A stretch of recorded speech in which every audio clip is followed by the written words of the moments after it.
Eccoci, buonasera, nuova puntata di Agricoltura di Sera in questo mercoledì. Tanti gli argomenti che sono legati al mondo proprio della terra e di chi la lavora e la coltiva, tanti gli argomenti su cui discutere con ospiti in studio e in collegamento. Parleremo del caso dell'allevamento preso, denunciato con le immagini da un'associazione ambientalista, parleremo anche delle malghe e di un curioso caso con 43 verbali. Poi parleremo anche di maltempo e poi una finestra per quanto riguarda la pesca, perché oggi pomeriggio c'è stato un incontro importante al Ministero proprio per dare una soluzione a un problema che continua ad esserci a Chioggia, ma non solo. Naturalmente tutto questo dopo la sigla e la scheda.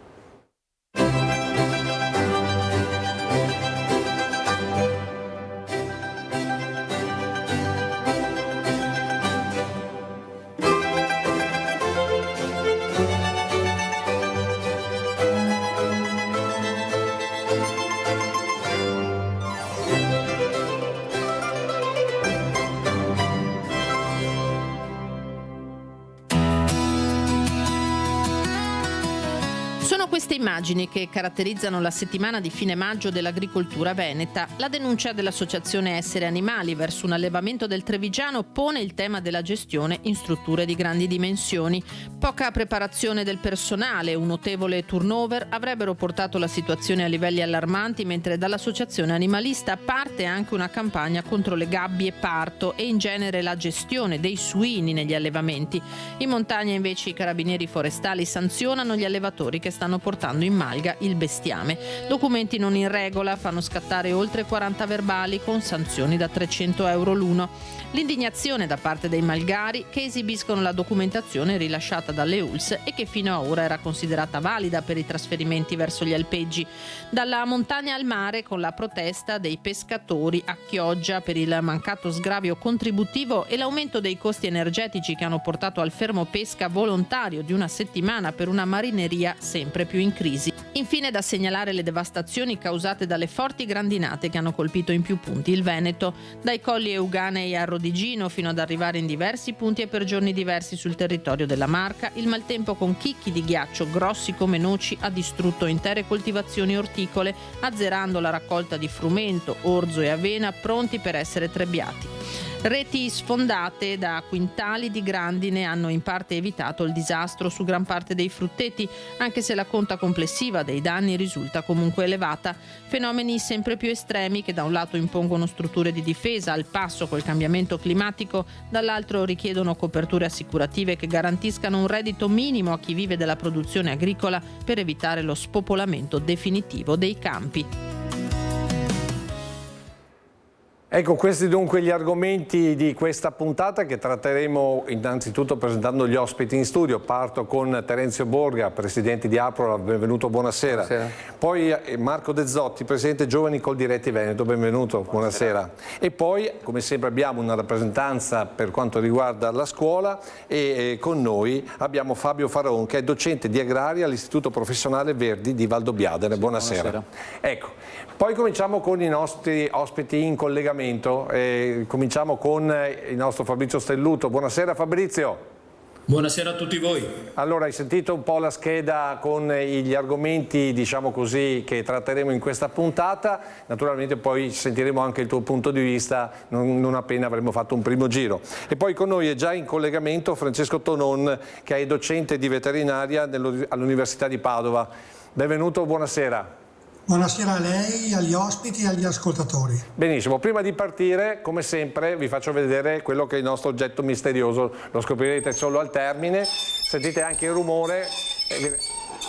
È un'attrezzatura che è dei primi del Novecento ed è stata un po' una rivoluzione per quanto riguarda proprio anche il mondo dell'agricoltura, ma non solo, ma lo scopriremo solo al termine della puntata insieme al nostro Aldo Cescon e alle sue considerazioni da Bastian Contrario. Allora, cominciamo con il primo argomento. Come avete sentito, il primo argomento riguarda l'allevamento di suini che è stato denunciato dall'associazione ambientalista Essere Animale. E allora volevo proprio sentire dal professor Tonon un primo commento su appunto questo caso. Beh, io non ho, sto vedendo adesso il filmato perché non è più disponibile sul sito. Ho letto quanto scritto sul sito ad accompagnamento del filmato. Certo, certe pratiche non sono adeguate. Quello che sto vedendo adesso, indubbiamente, il lancio dei suinetti non sono adeguati. Certo è che la gestione del personale non è facile, la sua formazione anche perché spesso il personale che accetta di lavorare negli allevamenti è straniero e non italiano, spesso in difficoltà anche nella lingua. Qua sto vedendo adesso delle immagini con dei suinetti morti in sala parto, cosa normale, per gli schiacciamenti. Sto vedendo in questo momento delle gabbie parto con delle paratie, ok, sono un po' sono in legno, in cima sono un po' scheggiate, però questo non è il mio compito. Il compito sarà dell'autorità sanitaria verificare la realtà dell'azienda, che non conosco in questo caso. Ecco, Io sono stato allevatore di suini per tanti anni. Professore, volevo chiederle questo. Lei, proprio anche come docente, frequenta moltissime aziende, moltissimi allevamenti del Veneto.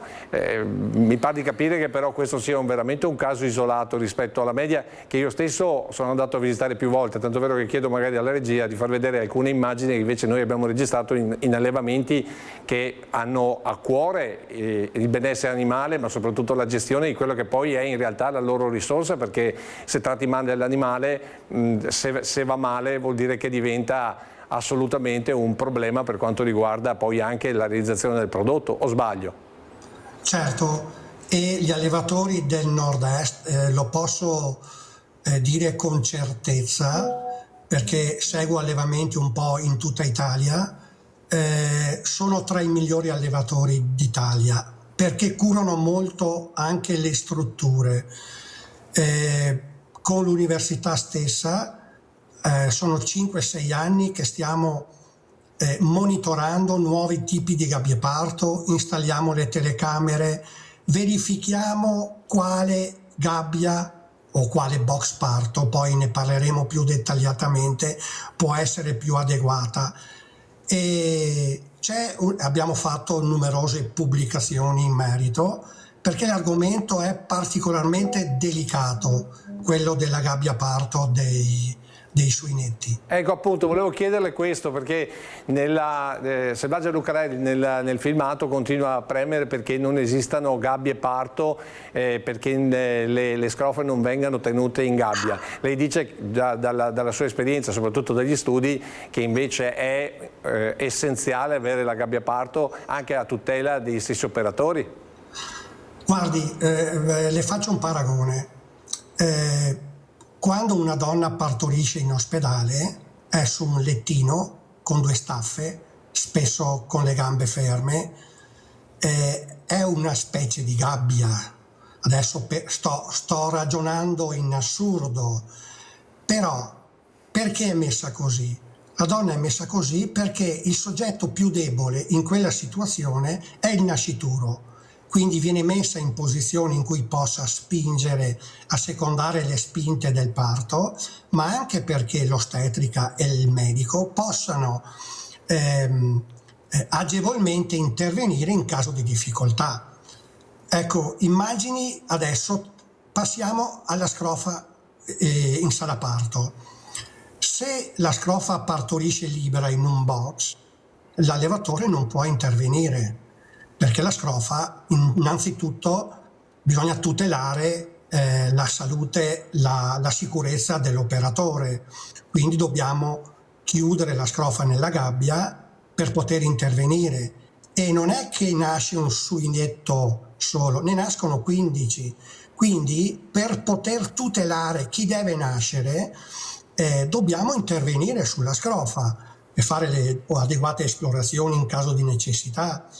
Poi la gabbia parto è nata negli anni 60-70 per abbassare il numero degli schiacciati E qui c'è una grande discussione sui diritti della scrofa e i diritti dei nascituri o di quelli appena nati. Chi ha più diritto? Hanno diritto entrambi, quindi dobbiamo scendere a un compromesso. Per quanto ha scritto, ho letto Lucarelli, in Europa le gabbie sono vietate, sono già quasi vietate. Non è vero. Attualmente ci si sta orientando sulle cosiddette gabbie a parto temporaneamente confinato, cioè un box parto di 6,5 metri, 7, in cui all'interno c'è la gabbia che viene chiusa al parto e nei 1, 2, 3 giorni successivi. Poi, quando i suinetti sono un po' cresciuti, viene aperta in modo che la scrofa possa girarsi su se stessa e quindi avere più benessere. Allevatori in Veneto ce ne sono molti che hanno già installato queste gabbie. Non sono ancora obbligatorie, ma chi ha rinnovato il vecchio allevamento ha capito che il futuro sarà questo e ha già cominciato a investire in maniera oculata anche per la normativa che uscirà sicuramente prima o dopo anche in Europa. Ecco, comunque, concludendo il nostro ragionamento, c'è attenzione a quello che poi diventa un prodotto, questa è la base, cioè quello che vogliamo comunicare con questo suo intervento, e poi sentiremo anche ovviamente gli ospiti qui in studio, è che è un controsenso trattare in quella maniera il prodotto poi, perché vuol dire dare un prodotto, cioè come dire, rovinare un prodotto sin dall'inizio sostanzialmente. Certo, gli allevatori sono già coscienti del fatto che l'animale che sta bene produce di più, produce meglio e quindi la qualità è migliore. Poi i casi eccezionali ci sono sempre stati in tutti i lavori, c'è chi lavora bene e chi lavora male, ma la maggioranza degli allevatori lavorano bene.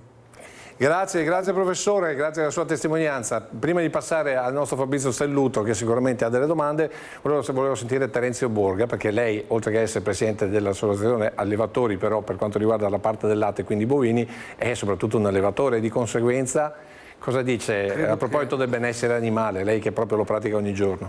Credo che quello che abbiamo sentito dall'intervento che abbiamo appena assistito sia la base di quello che un allevatore deve fare. Il benessere animale serve prima di tutto a noi allevatori per produrre meglio. Adesso, per carità, quello che abbiamo visto sono immagini che effettivamente fanno pensare, però io credo che le ASL di competenza ormai sono di casa nelle nostre aziende. Ecco, questo volevo anche capire. Sì. Quindi i controlli ci sono, non è che... Esatto. Madonna, se ci sono i controlli. I controlli ci sono, perché le ASL, un veterinario è quasi in maniera quotidiana in un'azienda con determinati numeri, per un sacco di motivi, per i fogli rosa, per quello che riguarda appunto le ispezioni, per quello che riguarda anche la gestione dell'allevamento, ma poi i controlli che vengono fatti proprio sulla sicurezza alimentare e sulla sicurezza, sul benessere animale sono una cosa incredibile, perché da quando praticamente è stato istituito il CREMBA, da quando praticamente sono stati istituiti i punteggi sulle aziende, ogni allevatore tenta di fare meglio che può, anche perché probabilmente in futuro avremo dei pagamenti di latte qualità che riguardano anche proprio il benessere animale, e sembra che in qualche posto già ci siano già partiti. Io penso che effettivamente la cosa più essenziale per un allevatore sia il benessere animale, perché se lo tratti bene l'animale ti dà la sua risposta positiva. Marco Rezzotti, i giovani come vedono questa situazione? Allora, partiamo con una considerazione. Tutti i giorni, purtroppo, ahimè, in Italia importiamo carne che arriva dall'estero a un costo bassissimo. Quindi questo ci deve far capire il fatto che il prodotto made in Italy, il settore agroalimentare, soprattutto in questo caso il settore della carne, costa di più, proprio perché dietro c'è tutta una serie di investimenti e di attenzioni di benessere animale che le aziende portano avanti. Questo qui sicuramente era un caso isolato, però tutto il resto del settore, quindi tanti anche giovani, no, che appunto si fermano in azienda, portano avanti dei nuovi investimenti per migliorare al meglio quello che è il benessere animale, ma per migliorare soprattutto quello che è il lavoro che si fa all'interno delle aziende. In molti casi i giovani cercano di anticipare quelle che sono le richieste che arrivano anche dall'Europa per quanto riguarda il benessere animale, proprio perché hanno la volontà di investire in questo settore nel migliore dei modi per cercare poi di far arrivare al consumatore finale un prodotto di qualità. Poi è anche vero che se andiamo a guardare anche nel comparto allevamenti, tanti anche nel settore diciamo delle galline ovaiole, dove ci sono tante aziende che stanno investendo nell'allevamento a terra. Lo fanno perché vedono che c'è una nuova filiera, c'è una nuova volontà da parte di consumatori che prediligono questo prodotto. Quindi ben vengano questi giovani che quando arrivano in azienda portano questa serie di innovazioni, quindi portano un cambiamento con mentalità, cercando di migliorare tutti quanti gli aspetti, non solo quello del benessere animale, ma soprattutto quello del benessere anche delle persone che lavorano al proprio interno, proprio perché loro devono cercare anche di essere attrattivi al mondo esterno, per cercare di avvicinare anche altri nuovi giovani, perché comunque di fatto noi non lavoriamo da soli, ma cerchiamo sempre anche degli altri collaboratori per migliorare i processi, proprio appunto come anche il medico, il veterinario che è in azienda.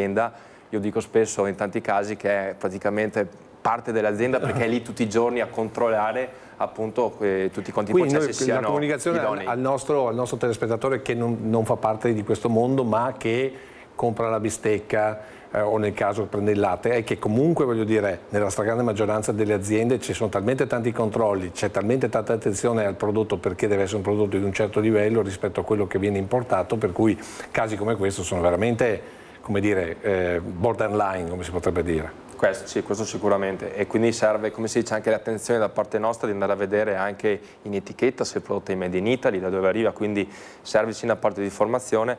Certo, questo è un caso isolato dove comunque dobbiamo prendere anche le distanze, perché non è quello che noi vogliamo, come si dice, trasmettere e far vedere alle persone. Fabio Faron, come la spiegate voi a scuola il benessere animale? E poi arrivo da Fabrizio. Noi per il benessere animale abbiamo un'unità di apprendimento dedicata che si chiama proprio il benessere animale e quindi lo poniamo come argomento. Ma quante ore fate in classe? Le ore complessive saranno sull'ambito delle produzioni animali una cinquantina all'incirca, insomma. E poi andate a vedere sulle stalle? Esatto, e poi arricchiamo la nostra didattica con le visite aziendali, almeno un paio di visite aziendali per vedere almeno due tipologie di allevamenti, magari qualcuno uno più intensivo, uno meno più estensivo, tipico anche delle nostre zone, delle zone di Valdobbiadene, che sono unite anche alla i ragazzi sono molto attenti a questo benessere animale, all'attenzione all'animale stesso, a capire che se lo tieni bene la produzione è migliore? Sì, io vedo molti ragazzi scelgono la scuola perché a loro piacciono gli animali, molti sono appassionati proprio degli animali, scelgono proprio la scuola per quello e quindi sono anche attenti a quello in modo quasi estremo, a tal punto da dire no, io questo animale quando non lo mangerò mai, ovviamente è difficile. Sì, perché poi si arriva a quell'estremizzazione. Sì. Grazie. Fabrizio, ci sei? Eccomi qua. Allora, che ne pensi di questa storia? Allora, io faccio due riflessioni. Una generale, e che credo possa essere oggetto di un'altra puntata, cioè ma quali sono i limiti all'allevamento intensivo, anche i migliori che ci sono, perché credo che comunque sia evidentemente una forzatura dei ritmi della natura e quindi come negli anni 60 si parlò dei limiti dello sviluppo, forse è il caso anche di parlare dei limiti degli allevamenti intensivi. Ma questo è un altro argomento. Qua credo che il tema centrale sia quello che avevo letto in una sovraimpressione di fronte a queste immagini, che peraltro non sono le peggiori che mi è capitato di vedere, ed è quello della educazione al lavoro da parte di queste persone che stanno in questo momento lanciando dei maiali. Non so di quale nazionalità siano, però non posso fare a meno di ricordare che in questa settimana 4 lavoratori immigrati, seppur irregolari, sono stati bruciati vivi in Calabria. Voglio dire, se noi non ci poniamo il problema che gli immigrati sono una risorsa e una necessità, soprattutto in agricoltura, e quindi creiamo le condizioni perché siano educati a rispettare anche gli animali, così come noi dobbiamo essere educati in ogni caso a rispettare la dignità di quelle persone. Non ne veniamo fuori. Questo credo che sia solamente una mera marcia in un comparto che complessivamente va bene, intendo dire, è anche all'avanguardia soprattutto dalle nostre parti, ma purtroppo le marce ce ne saranno ancora, in altre zone sono sicuramente molto più che da noi, ma il problema di fondo è quello, è l'accoglienza nei confronti di una forza lavoro di cui c'è bisogno, e anche negli allevamenti ovviamente. Ecco, allora Terenzio Borga, lei ha persone immigrate, mi pare, che lavorano nella sua azienda. I nostri si sono veramente integrati. Ecco, qual è stato il processo? Addirittura, il primo che è arrivato praticamente si è stabilito qua, poi ha cambiato lavoro e ha fatto tutta un'altra attività. Il secondo ha lavorato più di 20 anni e quei soldi che è riuscito a guadagnare è andato in Belgio e praticamente si è costruito un'attività commerciale. Il terzo ha qua il figlio che ha studiato, che è diplomato, che va a lavorare in un'altra azienda e lui lavora ancora da noi, si sono comprati la casa, quasi tutti i miei collaboratori hanno comprato la casa nel comune dove... E questa è un'integrazione di tipo economico, ma l'integrazione è intesa proprio come rispetto del prodotto, come rispetto dell'animale, perché abbiamo visto qui sicuramente tanto è vero che pare che questo problema sia nato da un grosso turnover all'interno di questo allevamento. Io credo che gli indiani, per quello che riguarda i bovini, abbiano una venerazione totale e molto probabilmente è proprio per questo che lavorano negli allevamenti, nei nostri allevamenti. E vedo che anche i giovani indiani hanno veramente la passione e veramente vogliono impegnarsi. Gli abbiamo fatto fare i corsi di fecondazione, gli abbiamo fatto fare tutti quanti quelli che sono i processi per diventare quello che noi siamo stati, quello che, perché ormai... Quindi l'idea di formare chi arriva, tenendo conto che abbiamo una denatalità e quindi un problema anche di forza lavoro, cioè bisogna creare una filiera di formazione. Bravissimo, e io personalmente sono quasi in pensione perché mia figlia e gli indiani che abbiamo mi hanno sostituito anche nelle fecondazioni, insomma, ecco. Che poi è un altro tema molto importante. Esatto, è un tema molto importante, per cui questa secondo me è veramente integrazione, perché veramente diventano parte della nostra popolazione e questo ci fa veramente piacere. Non solo questo, ma anche quelli che vanno sulle vigne, l'importante è dare loro la dignità che meritano e non arrivare ai punti come quello che diceva appunto prima Fabrizio, di persone che sono state in qualche maniera caporalate e chissà che fine hanno fatto, perché io credo che anche le aziende siano responsabili di quelli che sono i loro dipendenti. Noi non accettiamo, per esempio nel nostro caso, lavoratori che possano essere portati da altri, ma quando vengono là ci devono esibire il passaporto e ce li assumiamo noi, nel senso non è che vengono a fatturare il lavoro che fanno, paghiamo noi direttamente i dipendenti e questo ci dà la sicurezza che i soldi arrivano alla persona che ha lavorato da te. E soprattutto c'è questo contatto diretto di formazione e di crescita insieme. Esatto. Una battuta veloce, poi cambiamo argomento. Da Coldiretti come la vedete questa cosa? So che state cercando addirittura di creare dei tipo di corridoi di formazione, se non ho capito male. Sì, allora questo è un tema cruciale e importante che è anche trasversale perché comunque colpisce tutte le filiere di produzione. Sicuramente la parte di formazione è importante perché comunque dobbiamo cercare di inserirli al meglio all'interno del contesto dove lavoriamo. Anche perché uno formato non lancia i suini. Questo sicuramente no, però uno formato riesce a rendere meglio anche al lavoro e quindi di fatto quando si riesce a trasmettere anche questa passione come imprenditori a queste persone, questo sicuramente aiuta loro ad agevolare l'integrazione all'interno della nostra comunità e quindi parte sempre da quello che è il nostro contesto imprenditoriale, perché comunque siamo imprenditori e dobbiamo cercare al nostro meglio di formare queste persone che arrivano dall'estero e quindi cercare di introdurle al meglio nel nostro territorio, nelle nostre zone. Rimango nella formazione perché a questo punto parliamo della scuola. Quanti, diciamo, seconde generazioni ha in classe? Il Verdi ce ne sono parecchi, un quarto quasi, forse un quarto della classe, sì, delle classi mediamente. E come rispondono in termini proprio anche di attenzione, di come dire, apprendimento? Dipende perché molti di questi magari vengono indirizzati verso un professionale per ragioni di lingua e quindi per facilitare, visto che un istituto professionale è meno impegnativo dal punto di vista della lettura e dello studio di libri, l'apprendimento è più pratico e manuale perché facciamo molte attività pratica presso le aziende e quindi vengono già indirizzati verso questi tipi di istituti. Alcuni magari scoprono delle passioni, altri sì, insomma... Ma cercano l'integrazione, quello volevo capire. Sì, sicuramente, poi gli attriti ci sono sempre all'interno delle classi tra ragazzi di quell'età, però... Vabbè, allora diciamo che la strada è interessante e lunga, ma inevitabile secondo me, visto come sta cambiando la nostra società. Cambiamo velocemente argomento e ci colleghiamo anche con il nostro Ferdinando Garavello, perché il prossimo argomento che andiamo ad affrontare è una storia alquanto particolare che riguarda le malghe e le monticazioni, cioè gli animali che dalle stalle poi come dire, vanno su in alpeggio. Ferdinando, ti sei occupato di una questione davvero particolare sul grappa, se non sbaglio.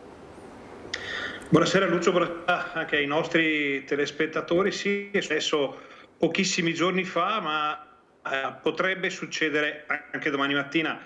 Succede che chi va chi va a caricare la malga, in questo caso sul Monte Grappa, è stato, passateci il termine un po' giornalistico, inseguito dai carabinieri sulla strada Cadorna, sulla strada che dalla pianura porta sul Grappa. Sono stati fermati i trasportatori, sono state controllate le carte e è stato scoperto che c'erano delle discrepanze fra quel che è scritto nei documenti di trasporto e quel che c'era effettivamente nei camion. Parliamo di cose veramente piccole, parliamo di trasporto di 10 capi invece di 20. Perché? Perché succede poi che il resto venga trasportato in un secondo momento, si facciano 3 trasporti nel giro di una giornata. Caricare una malga non è una scienza esatta, possiamo dirlo, e immagino che anche i tuoi ospiti possano confermarcelo. Invece chi ha fatto i controlli non ha voluto sentire ragioni, quindi se c'è una discrepanza fra quello che c'era scritto e quello che c'era invece esattamente nel camion, scattano le sanzioni non da 10, non da 20, ma sanzioni da 300 euro. Ecco, è un verbale di quelli che ci sono stati mandati dai nostri amici che caricano le malghe. Il risultato: malghesi o malgari, chiamateli come volete, arrabbiati come dei cobra, come si dice in questo caso, e stagione delle malghe che rischia di essere azzoppata ancora prima di partire, perché un'azienda che si ritrova con 1, 2, 3, 4 verbali, siamo a 40, ci hanno detto, verbali fra i vari trasportatori, insomma può magari dire: beh, io quest'anno sai che c'è, carico tutto, trasporto a valle e in malga andateci voi.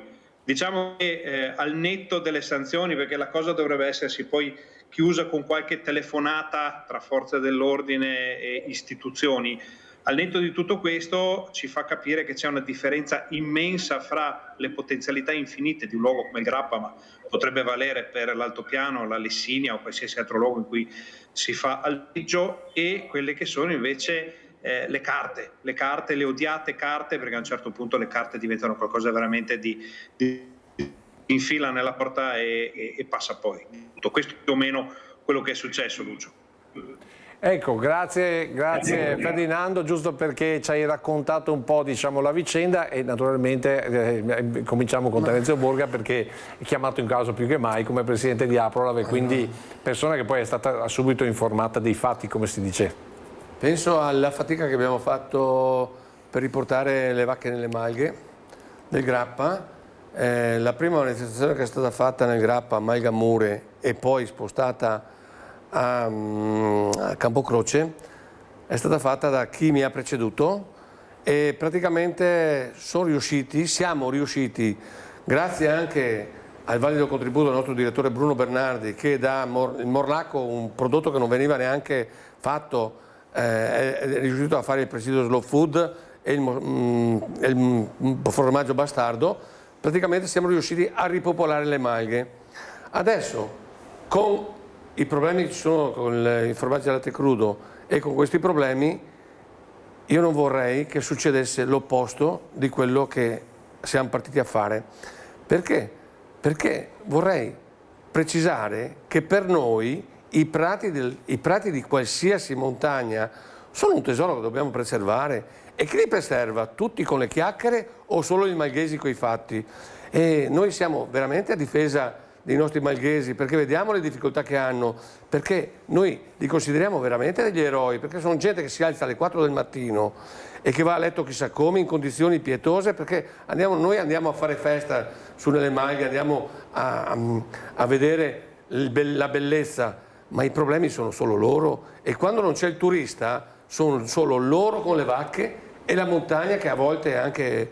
Ma mi dica la verità, avete fatto anche voi un paio di telefonate come AproLab? Diciamo che ho sentito i miei colleghi, poi ho capito che c'erano persone più importanti di me che si interessavano e ho lasciato perdere, però effettivamente dobbiamo... Ma com'è adesso la situazione, sentendo i colleghi, sentendo gli Ho sentito un amico prima di venire qua e mi ha detto che stanno trasportando e adesso non hanno più il problema, ma è come dice il giornalista, non è detto che non si ripresenti.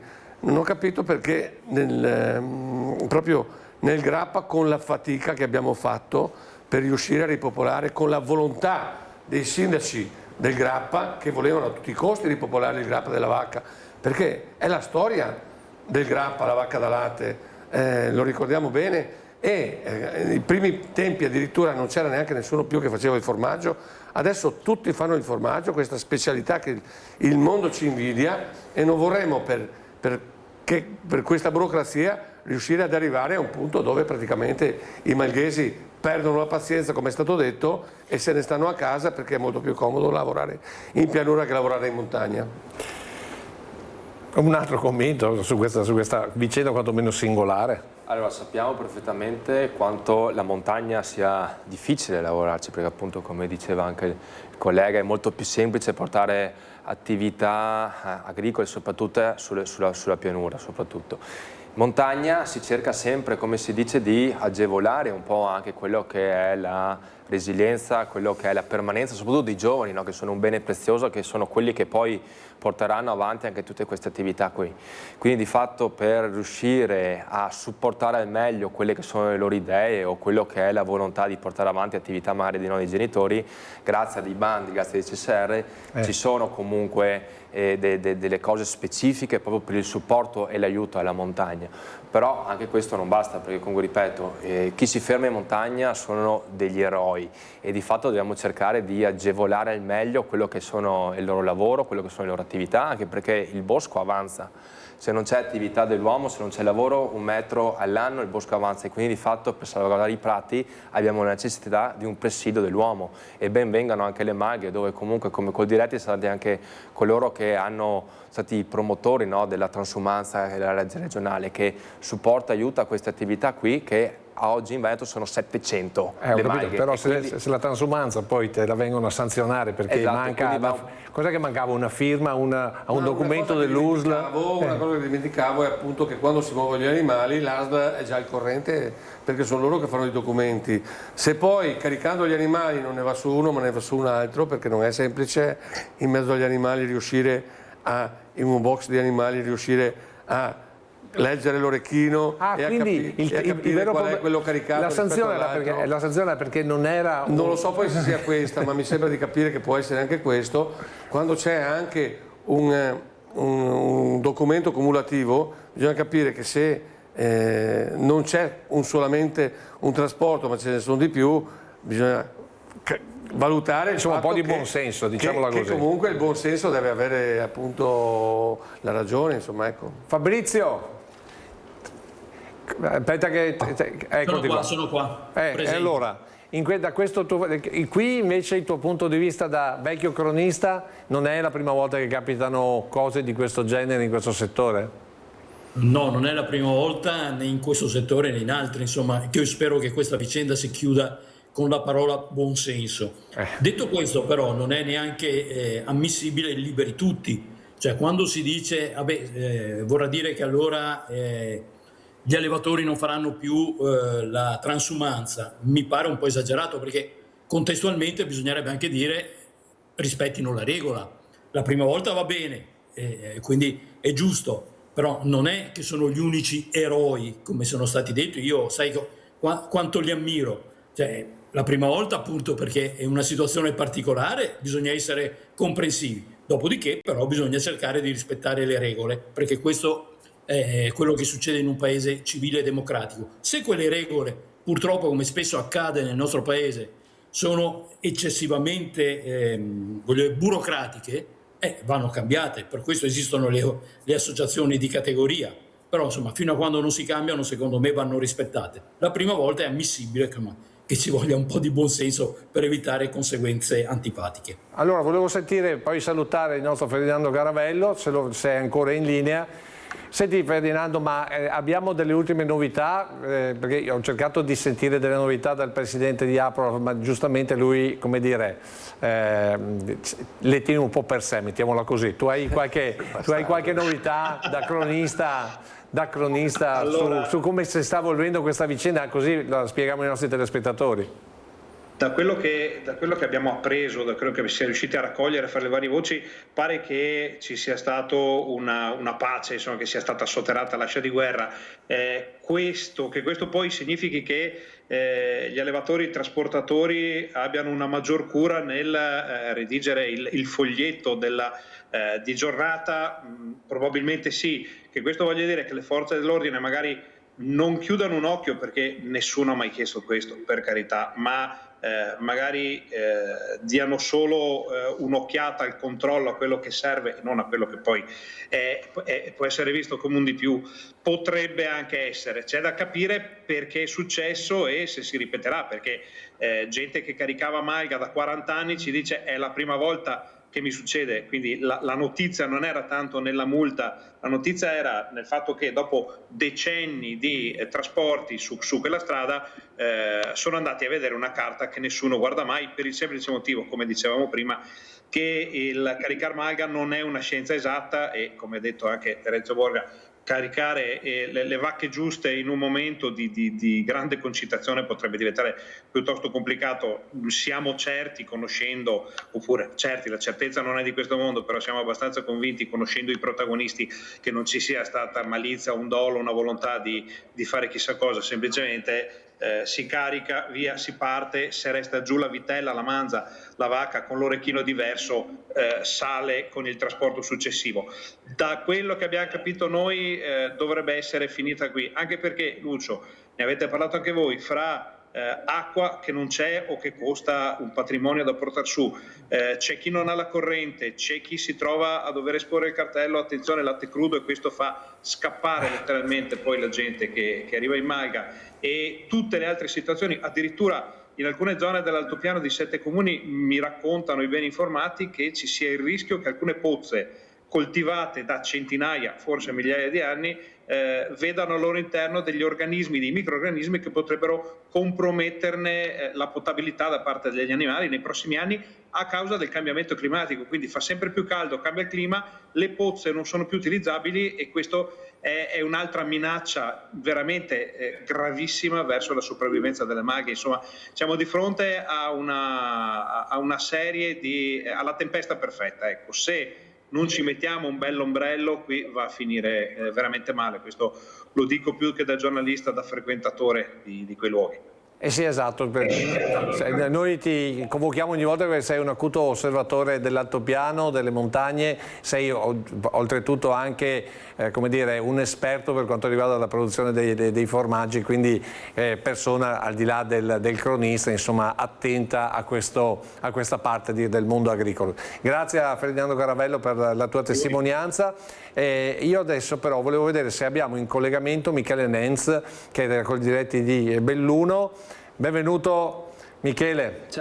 Ciao a tutti. Allora, gli ospiti in studio. Grazie. Giustamente Ferdinando Caravello parlava della difficoltà del rimanere in montagna, poi nelle montagne bellunesi ancora di più, e poi abbiamo sentito anche questa situazione del cambiamento climatico che potrebbe creare dei problemi per quanto riguarda le pozze di abbeveramento degli animali. Com'è la situazione lassù da voi? Ma sì, innanzitutto buongiorno a tutti, saluto Terenzio, saluto Marco Ciao, e anche Michele. Ferdinando Ciao, che conosco, quindi diciamo così mi sento tra amici. Io sono in montagna, come vedete, e in questo momento sono in Agordino, quindi per lavoro mi sono fermato un attimo ad ascoltare.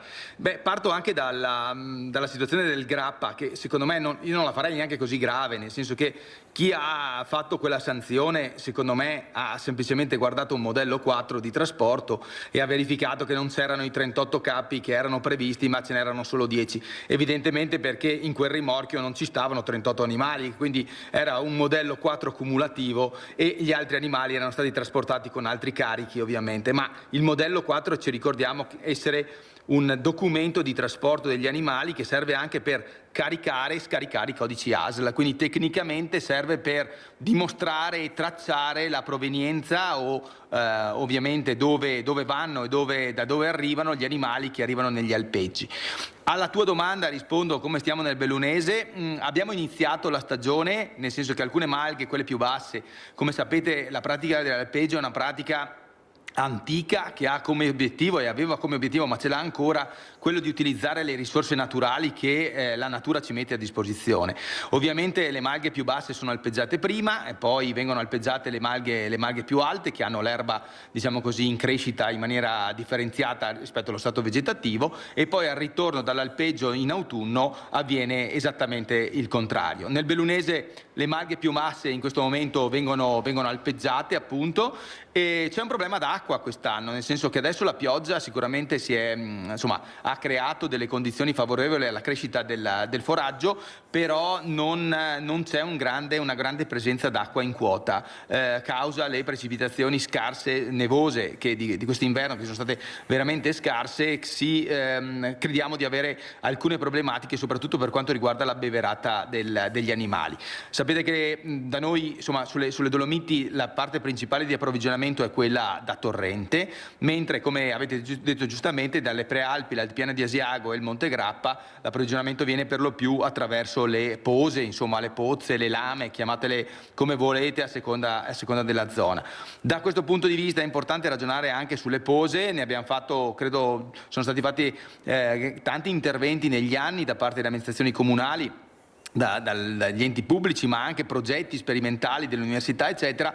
Le pose sono inquinate, ma c'è poco da fare, è un brutto termine da dire, ma le pose, gli animali ci entrano nelle pose, è sempre stato così, non è un problema il fatto che ci siano i microrganismi nelle pose, quindi da questo punto di vista impariamo un pochettino a non vedere la qualità dei prodotti solo dal punto di vista delle analisi microbiologiche, ma guardiamo anche le restanti, le altre qualità che hanno i prodotti di montagna e soprattutto il formaggio di malga in particolare, quindi dobbiamo imparare un po' la cultura alpina, la cultura dei nostri vecchi. Sicuramente ai bambini piccoli non dovremo dare il latte crudo, e questa è una prescrizione importante, però tutti gli altri molto tranquillamente mi sentirei di dire consumate il formaggio, perché del consumo dei formaggi, delle attività agrituristiche sono l'unico motivo per far rimanere, come sentivo Marco prima, i giovani, le nuove generazioni, e i giovani in montagna a continuare a utilizzare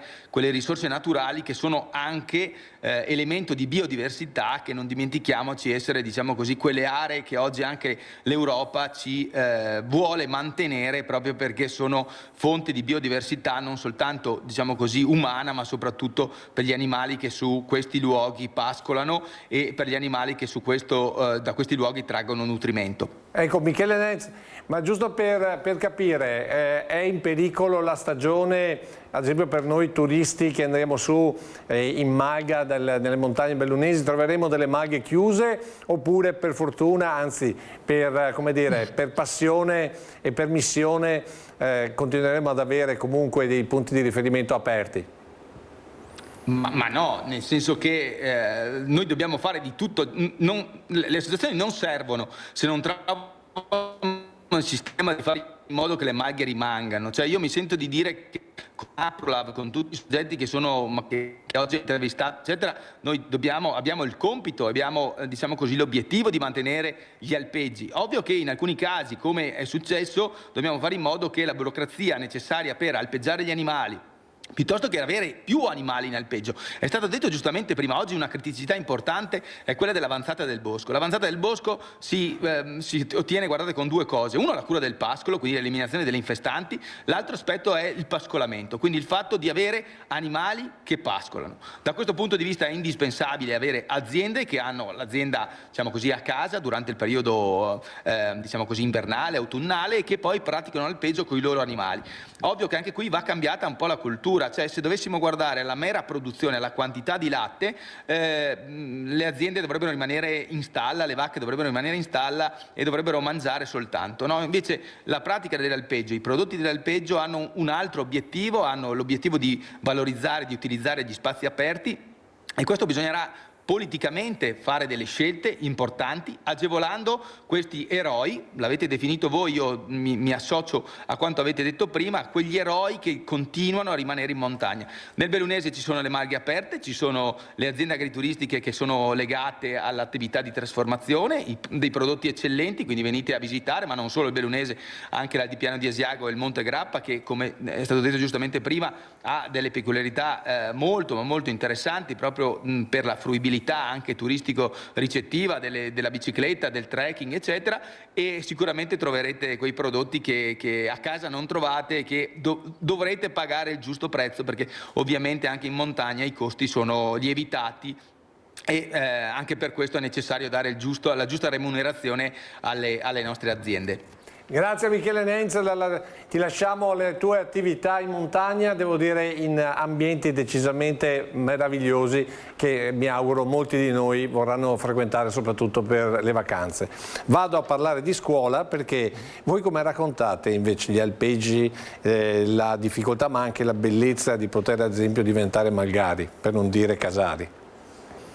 Noi a Valdobbiadene ce l'abbiamo vicini sia al Grappa che sopra Pianezza, il Monte Cesen, quindi sì, è una realtà presente, anche i ragazzi stessi sentono e niente, li inseriamo sempre in quella famosa UDA del benessere animale e in UDA l'unità di apprendimento. Esatto, perché poi sì, l'unità di apprendimento e anche sulla multifunzionalità dell'azienda agraria, perché quello che fanno queste aziende portando su gli animali non è solo offrire un prodotto, ma offrire anche un paesaggio e permettere al turista, permettere alla gente di poter usufruire di questi. Ma riuscite a spiegargli che ad esempio un presidio lassù significa che poi la montagna non viene giù?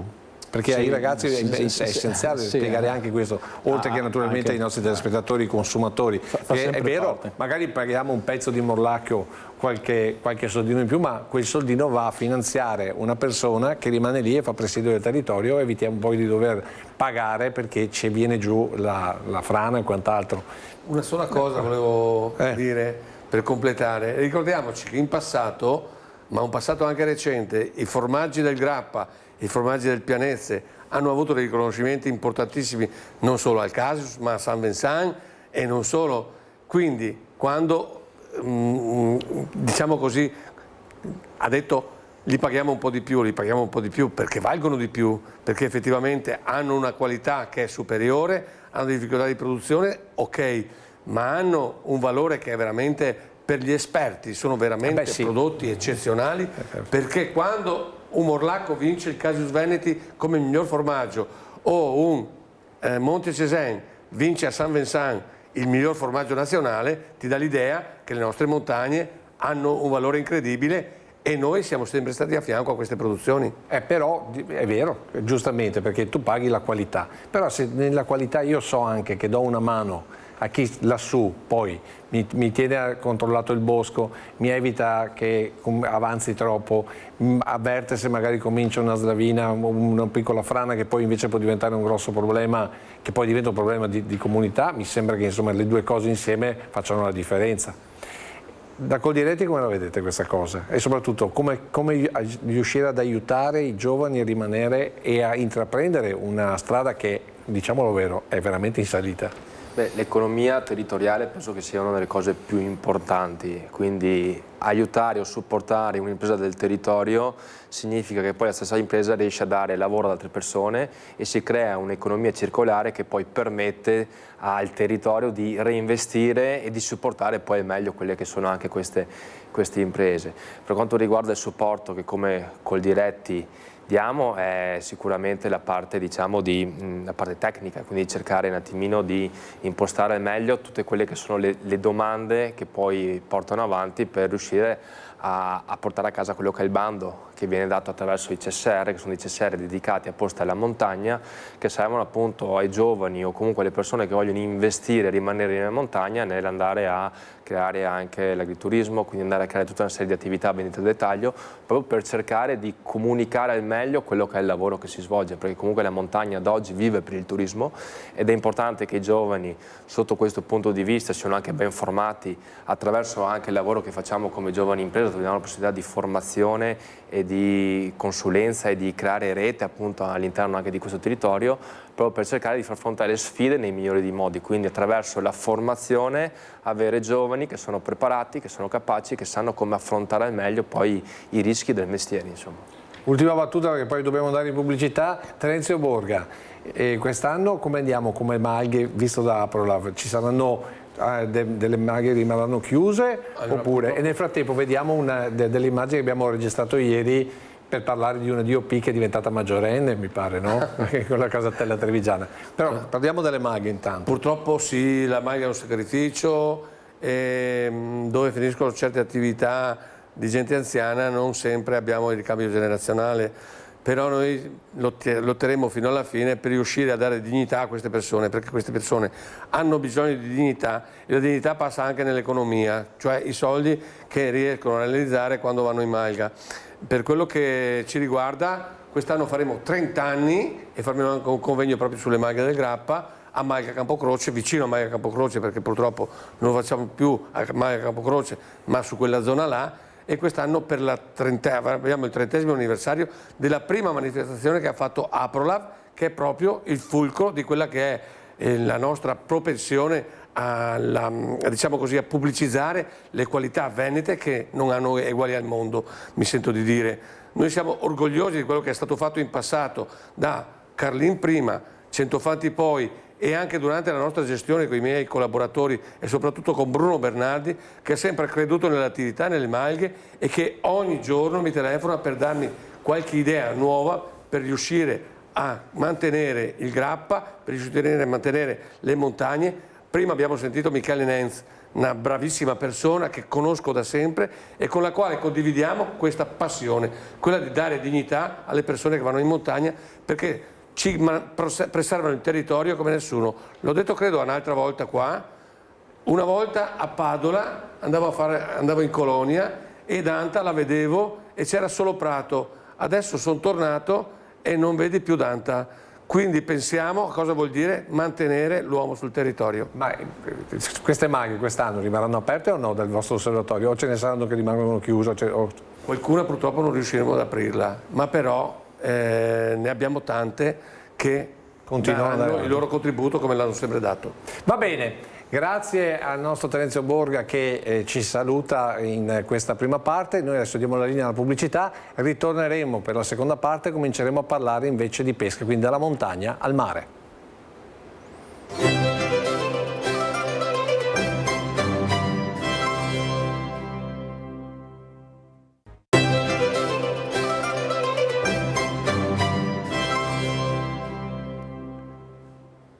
Seconda parte di Agricoltura di sera di questo mercoledì, vi stiamo raccontando le notizie principali per quanto riguarda l'agricoltura veneta. Con me in studio sono rimasti Marco De Zotti, presidente Giovani Coldiretti Veneto, e Fabio Faraon invece, che è docente di agraria all'Istituto Professionale Verdi di Valdobbiadene.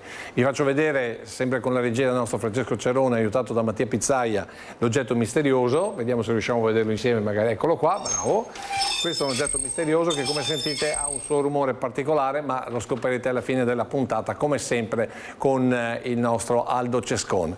E adesso affrontiamo invece invece un tema che abbiamo annunciato già nella nostra copertina, ovvero quello della pesca, perché oggi c'è stata una importante riunione al Ministero dopo le proteste che i pescatori di Chioggia hanno portato avanti nei giorni scorsi, che sono state seguite da nostro Filippo Foris per il telegiornale. E allora dovremmo avere con noi in collegamento Antonio Gottardo, se non mi pare, eccolo qua. Antonio Gottardo, buonasera. Buonasera a tutti, buonasera, come state? Insomma, siamo tutti quanti bene. Invece, come sta la pesca di Chioggia dopo la riunione di oggi al Ministero? Ogni giorno ha le sue pene, diceva qualcuno, e sul settore pesca non passa giorno che abbiamo un problema da affrontare, una crisi da risolvere. La questione della guerra in Ucraina, lo stretto di Hormuz, di fatto sta compromettendo quello che è il costo del gasolio, che sta incidendo in maniera profonda sull'attività delle barche, in particolare le barche della pesca marittima, strascico, draghe e tutto il sistema della pesca marittima. Oggi pomeriggio alle 15:30 è iniziata una riunione molto impegnativa. Siamo ancora in attesa di una definizione puntuale di quelle che sono le proposte uscite dal tavolo, ma già domani mattina alle 9 presso il mercato ittico di Chioggia ci sarà una riunione per decidere il da farsi rispetto a quello che è uscito dalla Commissione. Ecco, vediamo delle immagini appunto della protesta dei giorni scorsi, ma cerchiamo di capire bene perché, come dire, il Ministero potrebbe dare una mano e mi pare di capire ancora adesso non la sta dando. Allora, dobbiamo capirci su una cosa: siamo di fronte a una emergenza e a una crisi internazionale di portate imprevedibili, nessuno è in grado di capire se per esempio il gasolio, qualora ci fosse un accordo USA, Iran e Israele, il costo del gasolio possa ridursi. Credo, da quel che ho capito da alcuni tecnici, che la tempistica e la logistica comporterà di fatto un periodo a medio-lungo termine molto lento nella riduzione del costo del gasolio. Ma di cosa c'era in ballo? In ballo c'era sostanzialmente una riduzione del credito d'imposta del 20% per quanto riguarda il settore della pesca a beneficio dei pescatori, a beneficio delle imbarcazioni. Purtroppo questo codice, che doveva essere rilasciato dall'Agenzia delle Entrate, non è stato ancora rilasciato. C'è un problema di tipo amministrativo in Italia tra gli atti di indirizzo politico e la tecnostruttura e la burocrazia. A volte passano tempi che non sono sostenibili da parte delle imprese. A tutt'oggi non siamo nelle condizioni, i pescatori non sono nelle condizioni di chiedere quel credito d'imposta del 20% attraverso il codice che doveva essere rilasciato dall'Agenzia delle Entrate. Ecco, Antonio Gottardo, rimanga con noi. Volevo ricollegarmi con il nostro Fabrizio Stelluto, che so essere persona tra l'altro che ama molto il mare. Fabrizio, ancora un altro caso di burocrazia, insomma qui sarebbe importante avere credito d'imposta, la politica dice di sì, la burocrazia dice parliamone?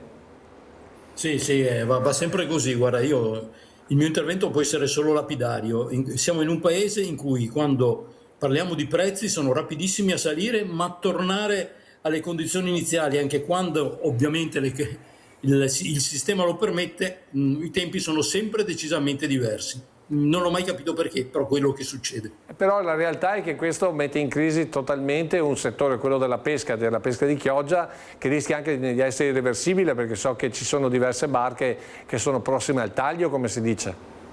Sicuramente, certo che mette in crisi il settore della pesca, che evidentemente è magari anche un po' più debole rispetto ad altri settori produttivi, che comunque stanno vivendo tutti questa difficoltà planetaria.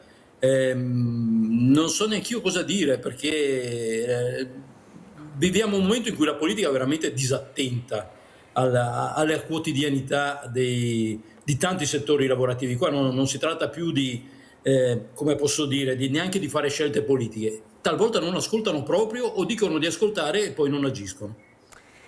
E allora, Marco De Zotti, il problema del caro energia vale non solo per la pesca, vale in genere per tutta l'agricoltura. E questa burocrazia che non sta ad ascoltare? Allora, il problema è sicuramente trasversale, diciamo che non solo l'energia ma di tutte quante le materie prime hanno avuto negli ultimi anni un aumento non di poco conto. Partiamo dal Covid fino ad arrivare alla guerra in Ucraina, ora la crisi che c'è allo Stretto di Hormuz, quindi queste crisi geopolitiche non stanno sicuramente aiutando i settori produttivi che sono colpiti proprio perché abbiamo un rialzo delle materie prime che servono a noi per riuscire a lavorare, che va a ridurre sempre di più quella che è la marginalità, e quindi su questo appunto la politica dovrebbe agire e dare un po' più di visione, quindi capire quali interventi e come applicarli per andare in supporto e per far sì che queste aziende portino comunque avanti le proprie attività, perché proprio sono fondamentali, sono strategiche per il territorio, oltre che a produrre danno posti anche di lavoro, quindi di fatto grazie alle attività che hanno il settore agricolo e anche soprattutto quello della pesca hanno un indotto importante all'interno del territorio. Però ho notato che il vostro Presidente ogni tanto va a tirare la giacca alla politica perché prenda, come dire, prenda coscienza. Questo sicuramente bisogna agire in questo modo, perché dobbiamo, come si dice, portare la parola di chi viene dal territorio, dei nostri soci, dei nostri produttori, affinché la politica capisca effettivamente qual è il percorso da intraprendere. Quindi l'abbiamo detto tante volte che noi come guidati siamo un po' cultura di governo, no? Quindi cerchiamo un attimino di indirizzare nel percorso più giusto, quello più veloce, ma anche quello più pratico, anche perché comunque la pesca, il settore della pesca negli ultimi anni è stato colpito parecchie volte, quindi non solo ora con il caro energetico e quindi del gasolio, ma anche per il granchio blu e quindi tutta una serie di altre considerazioni che dobbiamo fare in un contesto un po' più ampio, proprio per salvaguardare anche questo settore, che è un settore importante a partire dal Polesine fino ad arrivare al veneziano, che comunque ha una sua importante valenza. Antonio Gottardo, lei ci può fare un po', diciamo così, una disamina, perché ad esempio qualche settimana fa abbiamo sentito i pescatori del Po di Pila che tengono duro, cercano di resistere, non portano le barche al taglio, invece Chioggia pare che voglia portare le barche al taglio, che insomma non ci sia neanche più ricambio generazionale. Che fotografia dal suo punto di vista per quanto riguarda la pesca veneta ad oggi? Oh, guardate, credo sia un problema che è trasversale a tutto il settore primario, anche in agricoltura. Incentivare i giovani a entrare in questo mondo, valorizzare quello che è un patrimonio culturale, enogastronomico e anche di imprese, è la vera sfida dei prossimi anni. E noi abbiamo un problema, ma proprio legato alla questione del gasolio, che è quello degli imbarcati, del personale che deve essere imbarcato a bordo delle imbarcazioni per garantire la sicurezza della navigazione in base a certi standard che sono di armamento. E lì il problema sono che se tu non dai un'opportunità ai giovani di avere un lavoro stabile, sicuro e certo, è cosa che in questo momento non si è in grado di darlo. Una delle difficoltà maggiori proprio legata a questo periodo, a questo caro gasolio, è proprio il fatto che gli imprenditori, gli armatori e le cooperative hanno già anticipato agli imbarcati per tenerli con sé una parte di quel credito d'imposta su cui c'era stato sostanzialmente un impegno da parte del governo. Adesso la piattaforma sarà riaperta verso il 20 di giugno, quindi per aprire un po' con quei codici che vi dicevo prima, insomma quei codici dell'Agenzia delle Entrate per poter riaprire il credito d'imposta al 20%. La fase successiva sarà quello, come era stato detto da parte del governo, di una eventuale proroga di altri 6 mesi di questo credito d'imposta. Ma lì il tema è proprio questo dei giovani che devono trovare nell'attività del settore ittico una opportunità anche di diversificazione produttiva, perché c'è un sistema, un mondo come in agricoltura, con l'agriturismo e quindi anche con l'ititurismo, di poter incentivare dei giovani che vogliano sperimentare un'attività che è salubre, che è all'aperto, che può dare una sostenibilità non solo ambientale ma anche sociale ed economica, e quindi diventare un'opportunità. Questa è la vera sfida dei prossimi anni. Il taglio delle imbarcazioni è una sconfitta per tutti, qui mi sembra di non dare notizie di prima mano, insomma gli ultimi bandi che sono usciti credo non stiano premiando il taglio delle imbarcazioni del Golfo di Venezia, ma stiano premiando altre regioni purtroppo, e quindi anche alcune imbarcazioni su cui puntavamo per un taglio, ma che avesse anche l'obiettivo di modernizzare, di innovare da parte di queste imprese, non credo sia fattibile. Ecco, un'altra domanda invece è, in un momento in cui c'è calo demografico in agricoltura come in tutti gli altri settori, mentre c'è una presenza più o meno crescente degli stranieri, come riuscire ad inserirli proprio nella filiera della pesca e dell'itticoltura? Ma guardate, io sulla questione della natalità, in questi giorni girando un po' tra campeggi con una presenza forte di cittadini del nord Europa e vedendo anche altre esperienze, io ho fatto una media di famiglie che per quanto riguarda paesi europei come Olanda, Norvegia, Germania, Francia, hanno una media di 3 figli per famiglia. Noi abbiamo una media bassissima. Cosa significa? Sostanzialmente se tu individui un figlio come un'opportunità di crescita del tuo paese, del tuo PIL, della tua attività, allora devi incentivare e non vederlo solamente come un costo, cosa che in Italia attualmente c'è. Cioè, fare figli è un costo, punto. Quindi non siamo certo spinti all'aumento della natalità. Detto questo, come i giovani possono avvicinarsi a questo mondo? Secondo me un'attività di formazione, informazione, di diversificazione produttiva, valorizzare il sistema ambientale con attività di pescaturismo, ittiturismo, servizi ecosistemici in mare volti proprio alla pulizia del mare, al sostegno, alla sostenibilità ambientale di questo mare che è già gravemente compromesso da specie aliene, da crisi dei nuovi cambiamenti climatici, può diventare veramente un'opportunità. Io vedo in agricoltura, seguo anche il settore agricolo, e i bandi giovani stanno riscuotendo un successo insperato e tendenzialmente, mi corregga il collega di Coldiretti se sbaglio, raggiungono tutti i target previsti di impegni di spesa. E questo è un segnale, secondo me, dovremmo emulare in maniera positiva quello che è stato fatto in agricoltura. Ecco, cosa vuol dire raggiungere tutti i target di spesa che diceva Antonio Gottardo per quanto riguarda i giovani? Allora significa cercare di andare a investire attraverso strutture o comunque macchinari che rispecchiano delle determinate caratteristiche che vanno in risposta a come è stato scritto anche il bando. Perché facciamo un esempio pratico per chi non è, cioè un bando dice, non so, il rinnovamento ad esempio delle strutture meccaniche in azienda?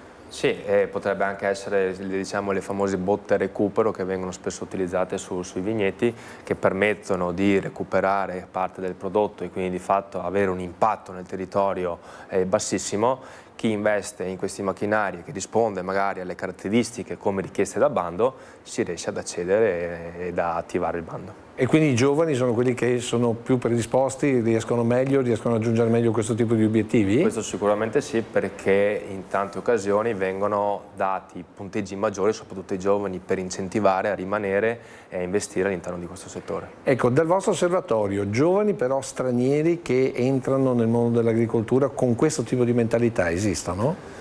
Allora, c'è qualche caso, ne abbiamo molti di più come collaboratori, quindi di fatto come collaboratori che, come diceva prima anche il nostro amico Terenzio, che entrano in azienda per lavorare, per supportare, quindi rimangono come dei collaboratori. Imprenditori di prima persona che sono stranieri, può essere che ci sia qualche caso sporadico, però ad oggi insomma ce ne sono veramente pochi. Insomma c'è strada da fare insomma, anche in termini così di preparazione, di insegnamento? Sì, anche quello, anche perché poi comunque, ripeto, anche chi parte da zero, soprattutto all'interno del settore agricolo, non è un scherzo, proprio perché comunque ci vuole anche una base economica molto molto importante. Infatti la maggior parte dei giovani sono tutti giovani che sono nipoti o figli di già agricoltori. C'è qualcuno che comunque si inserisce all'interno di questo settore ed è nuovo, solo che non è facile proprio perché appunto c'è necessità di un grande investimento proprio per riuscire a portare avanti gli acquisti di tutti quanti i mezzi, macchinari, strutture. Antonio Gottardo, ma di armatori a Chioggia sono tutti quanti, diciamo così, autoctoni oppure c'è anche qualche armatore, come potremmo dire, immigrato, mettiamola così? Allora, innanzitutto quando parliamo di marinerie non parliamo solo di Chioggia, parliamo anche di Caole e Pila, che in questi 2 giorni per solidarietà si sono fermati, almeno fino ad oggi, con questa sollecitazione nei confronti della riunione che c'è stata oggi pomeriggio. Ma in realtà, se guardiamo alcune regioni, il problema dell'inserimento di marinai sulle barche e anche di qualcuno che è diventato imprenditore è un problema che è stato affrontato tanti anni fa. Noi abbiamo in alcune marinerie siciliane, pugliesi e anche marchigiane la presenza di persone extracomunitari regolari che hanno fatto i loro esami, i loro passaggi e attualmente sono o imbarcati con il loro stipendio, con la loro paga prevista dal contratto collettivo nazionale di lavoro, oppure addirittura qualcuno di loro è diventato anche armatore acquistando delle imbarcazioni che sono state vendute. Ecco, non so spiegarmi perché nell'Alto Adriatico, nel Medio Alto Adriatico, ma anche in Liguria, per esempio in Toscana, questa presenza ancora non ci sia, probabilmente non so, la distanza o altro tipo, non so davvero darvi una spiegazione a questa assenza di persone extracomunitarie, mentre ce l'abbiamo in agricoltura, nelle attività nei campi, per la raccolta anche stagionale, nella pesca non c'è. Ma questa potrebbe essere una soluzione futura, considerando appunto la denatalità. Sarà inevitabile, insomma, che qualche armatore poi ceda la propria barca a nuovi imprenditori venuti dall'estero? Io credo che se io fossi un imprenditore o un armatore, la cosa che a me interessa non credo sia il colore della pelle o della religione o del pensiero. Penso che il mio interesse sia che l'azienda o agricola o della pesca possa andare avanti, fare margini, produrre reddito, lavoro, ricchezza, ovviamente inserendo delle figure regolari che sono strutturate in maniera regolare, quindi per me non sarebbe nessun problema. Probabilmente questo è un salto anche culturale che dovremo affrontare volenti o nolenti nei prossimi mesi, non nei prossimi anni. Ecco, ma allora possiamo dire che attraverso l'agricoltura passa l'integrazione, perché tutto sommato la terra ci riporta tutti allo stesso livello? Beh, questo è sicuramente una parte importantissima che l'agricoltura ad oggi riesce anche a fare, quindi non soltanto custodi del territorio, salvaguardia dell'ambiente eccetera, ma supportiamo e aiutiamo anche questo inserimento di persone che arrivano dall'estero attraverso il lavoro in agricoltura che gli permette proprio appunto a loro di trovare delle nuove soluzioni e quindi di integrarsi al meglio grazie al lavoro che possono fare all'interno delle aziende agricole. E soprattutto grazie a un controllo che permette che non esistano esempi di caporalato che poi sfociano in casi come quello che abbiamo sentito, terribile. Questo sicuramente, proprio perché questo aiuta poi le persone a fermarsi, quindi di fatto se trovano un ambiente idoneo, un ambiente rispettoso dove anche loro si sentono coinvolti, si riesce a lavorare anche meglio, quindi sinceramente il clima è quello che poi fa la differenza. Possiamo dire che in Veneto c'è questo tipo di clima, cioè c'è questo rispetto per chi ha voglia di lavorare? Sì, anche perché siamo i primi consapevoli che abbiamo anche la necessità di qualcuno che ci dia un supporto e qualcuno che ci dia una mano, quindi è giusto anche rispettarlo e in Veneto su questa cosa qui siamo numeri uno. Volevo arrivare alla scuola, poi torno per salutare Antonio Gottardo. Dall'osservatorio della scuola c'è attenzione a questo primario da parte di chi è una seconda generazione, uno straniero che vuole integrarsi? Sì, cioè, poi voi avete lì tutta un'altra serie di specializzazioni meccanica, elettronica e quant'altro, ma nell'agricoltura forse c'è, proprio perché si è tutti sulla stessa base, la base della terra? Oddio, non lo so se l'agricoltura è più democratica. Sì, poi penso un po' in tutti i settori, i ragazzi hanno dei piani personalizzati, didattici personalizzati, per cui si tiene conto di tutto il percorso e il progresso che un ragazzo ha, e anche nella didattica e nella valutazione. Sì, è bello vedere lavorare assieme quando facciamo le attività pratiche, l'attività pratica laboratoriale. Quindi è la concretezza che può far crescere questi giovani che altrimenti con i telefonini rischiano di perdersi? Sicuramente, io proibisco loro di tirare fuori i telefoni quando siamo, perché è vietato adesso all'Italia, credo che non possiamo utilizzare i telefoni durante le lezioni lezioni, però è difficile limitare quando siamo fuori in campo a fare l'attività laboratoriale. Certo che se uno ha una zappa in mano difficilmente tiene il telefonino. Esatto, no? quindi la praticità forse sta proprio in quello. Sì. Se uno deve cominciare a pulire l'erba dalle gombine come si faceva una volta, difficilmente si tiene il telefonino vicino, anche perché è poco lo sporca pratico. Anche magari. Sì, si rovina e costano molto e ci tengono molto a non Esatto, quindi la praticità forse ci aiuterà a risolvere anche il problema dei giovani. Antonio Gottardo, giusto per salutare, vediamo se c'è, ecco. Quindi quando è che avremo notizie più chiare sul futuro della pesca veneta da Roma? Domani mattina ormai? Ma no, siamo già in grado di avere alcuni punti fermi, questo del credito d'imposta e quindi dell'apertura il 20 giugno della piattaforma, e poi una proposta di rimodulazione da parte del Ministero per attingere a delle risorse del FEAMPA che sono state sbloccate dall'Unione Europea per quanto riguarda la guerra in Iran, per dare un sostegno entro la fine dell'anno alle imprese che hanno subito questo prezzo del gasolio che è schizzato alle stelle. Si andranno a reperire risorse da parte, ad esempio, di regioni, non certo il Veneto, che non stanno spendendo risorse del FEAMPA proprio a sostegno in maniera solidale nei confronti dei pescatori e di tutte le imprese della pesca che hanno subito danni dal caro gasolio. E comunque... Ecco, si è bloccato. Ecco, volevamo avere una soluzione finale, volevamo capire se questa sorta di sciopero della pesca, questo fermo pesca volontario si concludeva prima del 6 di giugno, quindi prima del prossimo fine settimana, ma lo scopriremo un'altra volta visto che si è bloccato il collegamento.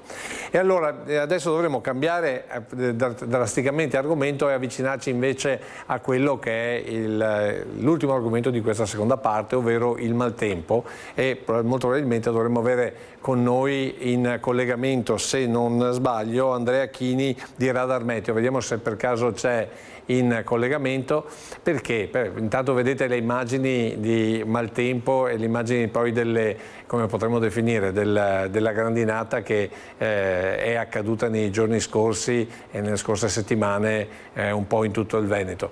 Dal punto di vista, diciamo così, del vostro osservatorio di Coldiretti, danni importanti? Allora, di danni ce ne sono, è difficile ad oggi riuscire ad avere un quadro generale perché proprio appunto c'è stato anche violenta grandinata proprio negli ultimi giorni sulla zona di Rovigo, e quindi diciamo che nell'ultimo periodo ha colpito un po' macchia di leopardo in tutto il Veneto, a partire da frutta, verdura e seminativo, quindi sta mettendo comunque in difficoltà le aziende. Diciamo che su questa cosa qui dovremmo, come si dice, ragionare tutti quanti insieme per portare avanti un strumento, una gestione del rischio che metta a riparo quella che è il reddito degli agricoltori, perché purtroppo questa cosa qui succede, è il lato diciamo brutto dell'agricoltura è proprio questo, che non sai mai il tempo come si può comportare e cosa ti può portare, e quindi su questo dobbiamo cercare di, come struttura regionale Veneto, capire come essere al meglio al fianco delle aziende proprio per supportarle in questi momenti di gravi difficoltà. Quindi anticipare quelle che possono essere delle situazioni, diciamo, meteorologiche e magari trovare delle formule di difesa. Prima abbiamo visto delle reti antigrandine che hanno salvato in parte la produzione che altrimenti sarebbe andata completamente perduta. Su alcune colture si riescono a portare avanti questi sistemi di difesa, invece su altre non c'è molta possibilità, perché non guardare anche sul l'unica maniera è l'assicurazione.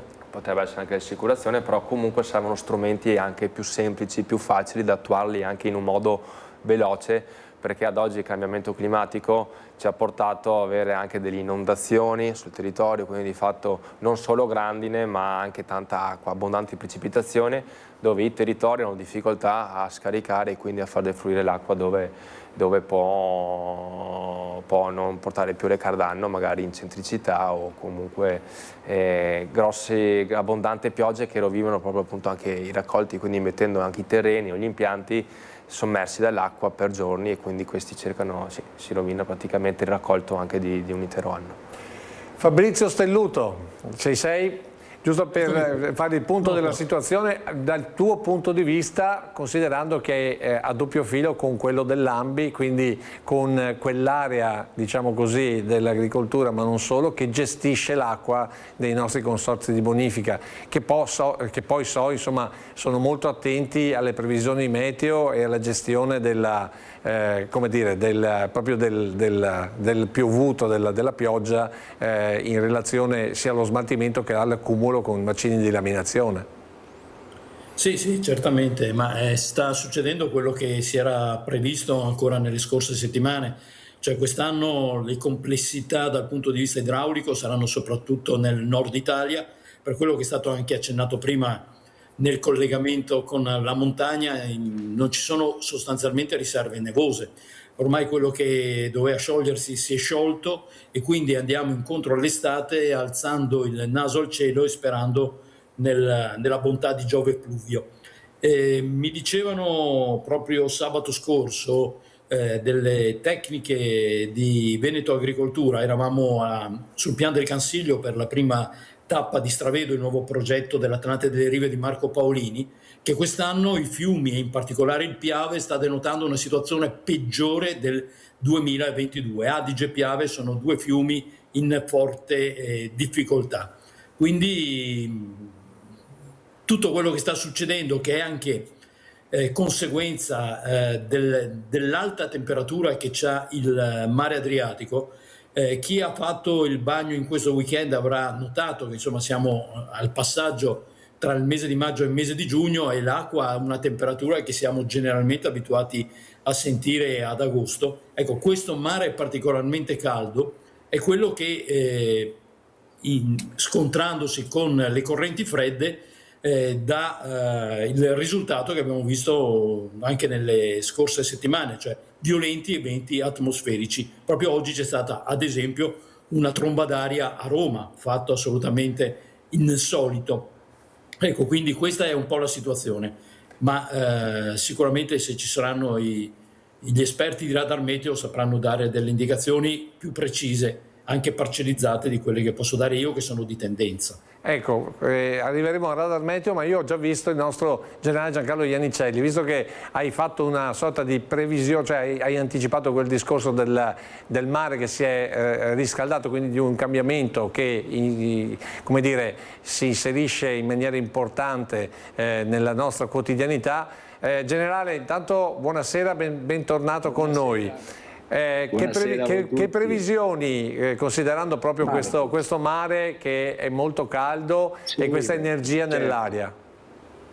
Certo, intanto che le temperature aumentano sempre di più, gli oceani, i mari si scaldano sempre più e poi restituiscono, quindi c'è una maggiore evaporazione e quindi c'è questa energia pericolosa che vaga, no? A base ai strati dell'atmosfera. E quindi nel momento, come giustamente anticipava, arriva un impulso di aria non fredda ma più fredda, si scatena, ecco, questo scontro e naturalmente questa energia si scarica, l'umidità, il vapore è tanto perché appunto l'oceano e i mari sono caldi e quindi abbiamo questi fenomeni, ma ripeto saranno sempre più frequenti e ci si dovrà attrezzare.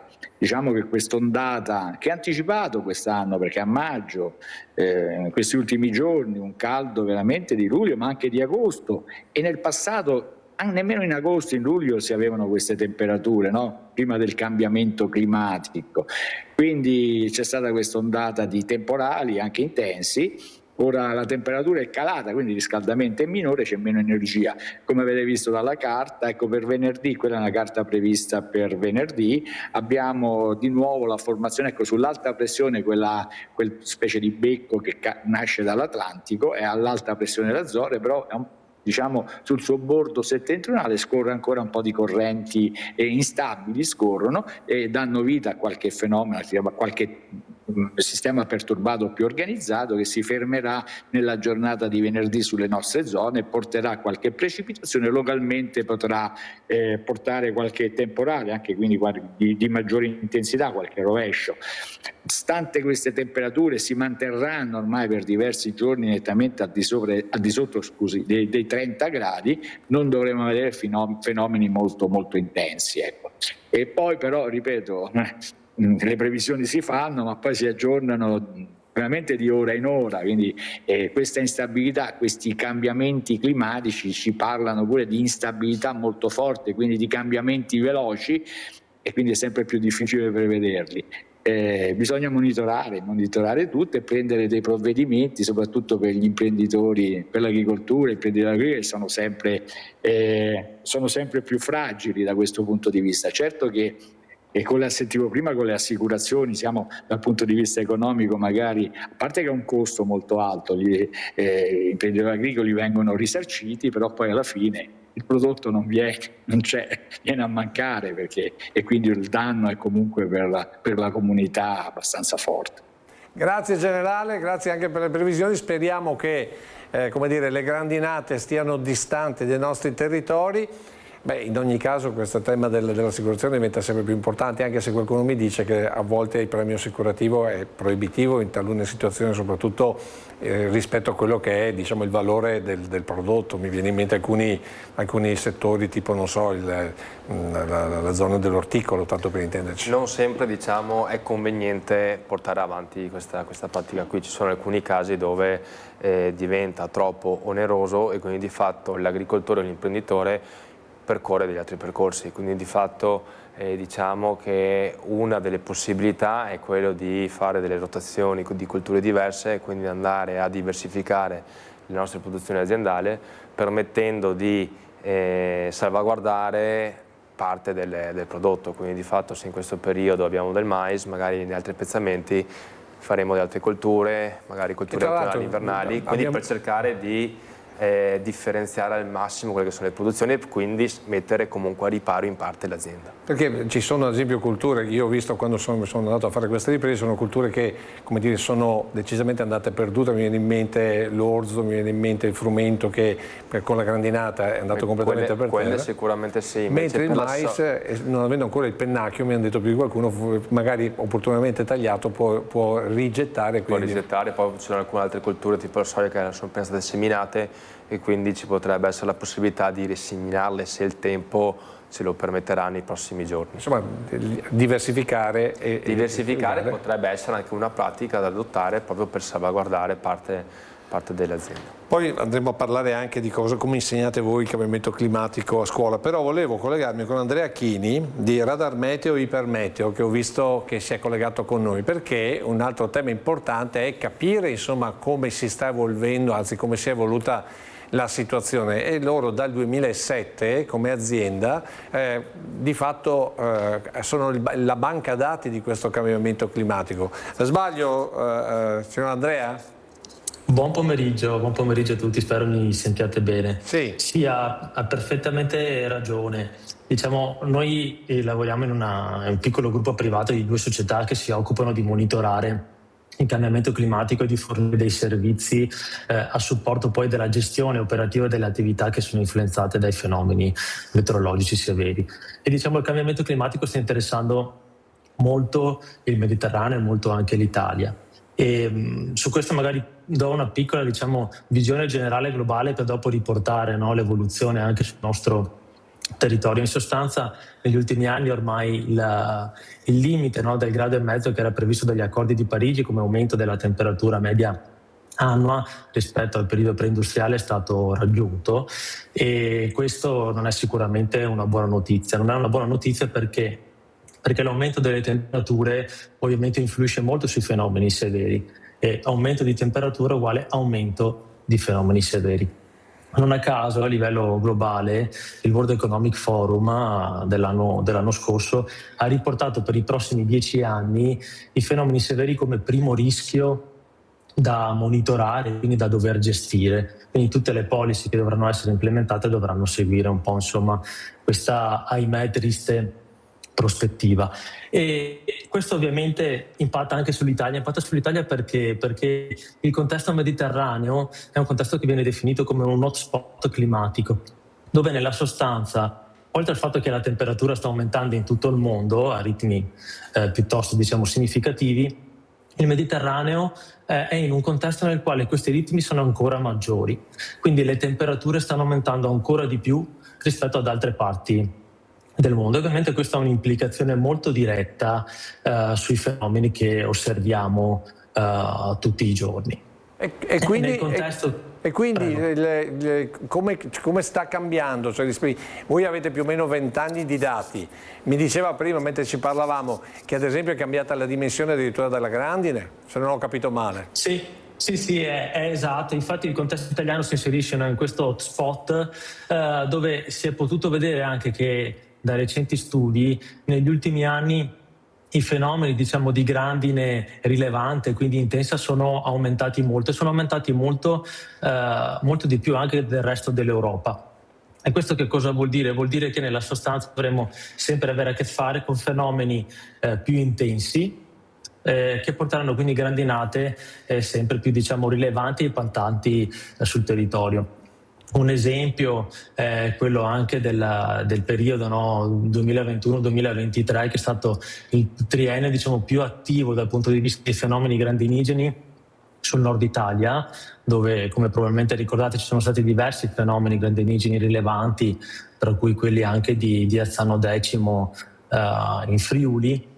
E in questa situazione ci sono stati danni per un totale di 3 miliardi di euro, quindi tantissimi danni che hanno impattato il comparto agricolo, ma poi anche hanno avuto ripercussioni importanti anche nell'ambito assicurativo. E la grandine sta cambiando di dimensione, come giustamente faceva notare. Non a caso nell'episodio del 24 luglio del 2023 ad Azzano X, che le ho citato, c'è stato un chicco di grandine che ha addirittura raggiunto la dimensione di 19 centimetri, che è stato il record assoluto europeo per un chicco di grandine. Insomma, devo dire che il monitorare significa capire come sta cambiando questo nostro clima e quindi, come dire, cercare di capire anche che alcune reti, tipo quelle antigrandine con dimensioni così importanti, devono essere riprogettate evidentemente. Però vedo il generale Iannicelli in collegamento con noi. Generale, insomma... Sì, è bene dare qualche altra notizia. Intanto dal punto di vista sta cambiando, il clima è cambiato, no? Senza entrare, è cambiato ed è evidente, ma già da qualche anno. E le temperature e i fenomeni sempre più intensi, le precipitazioni distribuite così in modo diverso, no? Le famose bombe d'acqua sono cambiate perché le configurazioni sono cambiate, la pressione. È bene dire quindi che una volta l'artefice principale anche della bella stagione era l'anticiclone delle Azzorre, quindi nasceva dall'Atlantico, veniva verso di noi, era abbastanza tranquillo tra virgolette, nel senso era più moderato.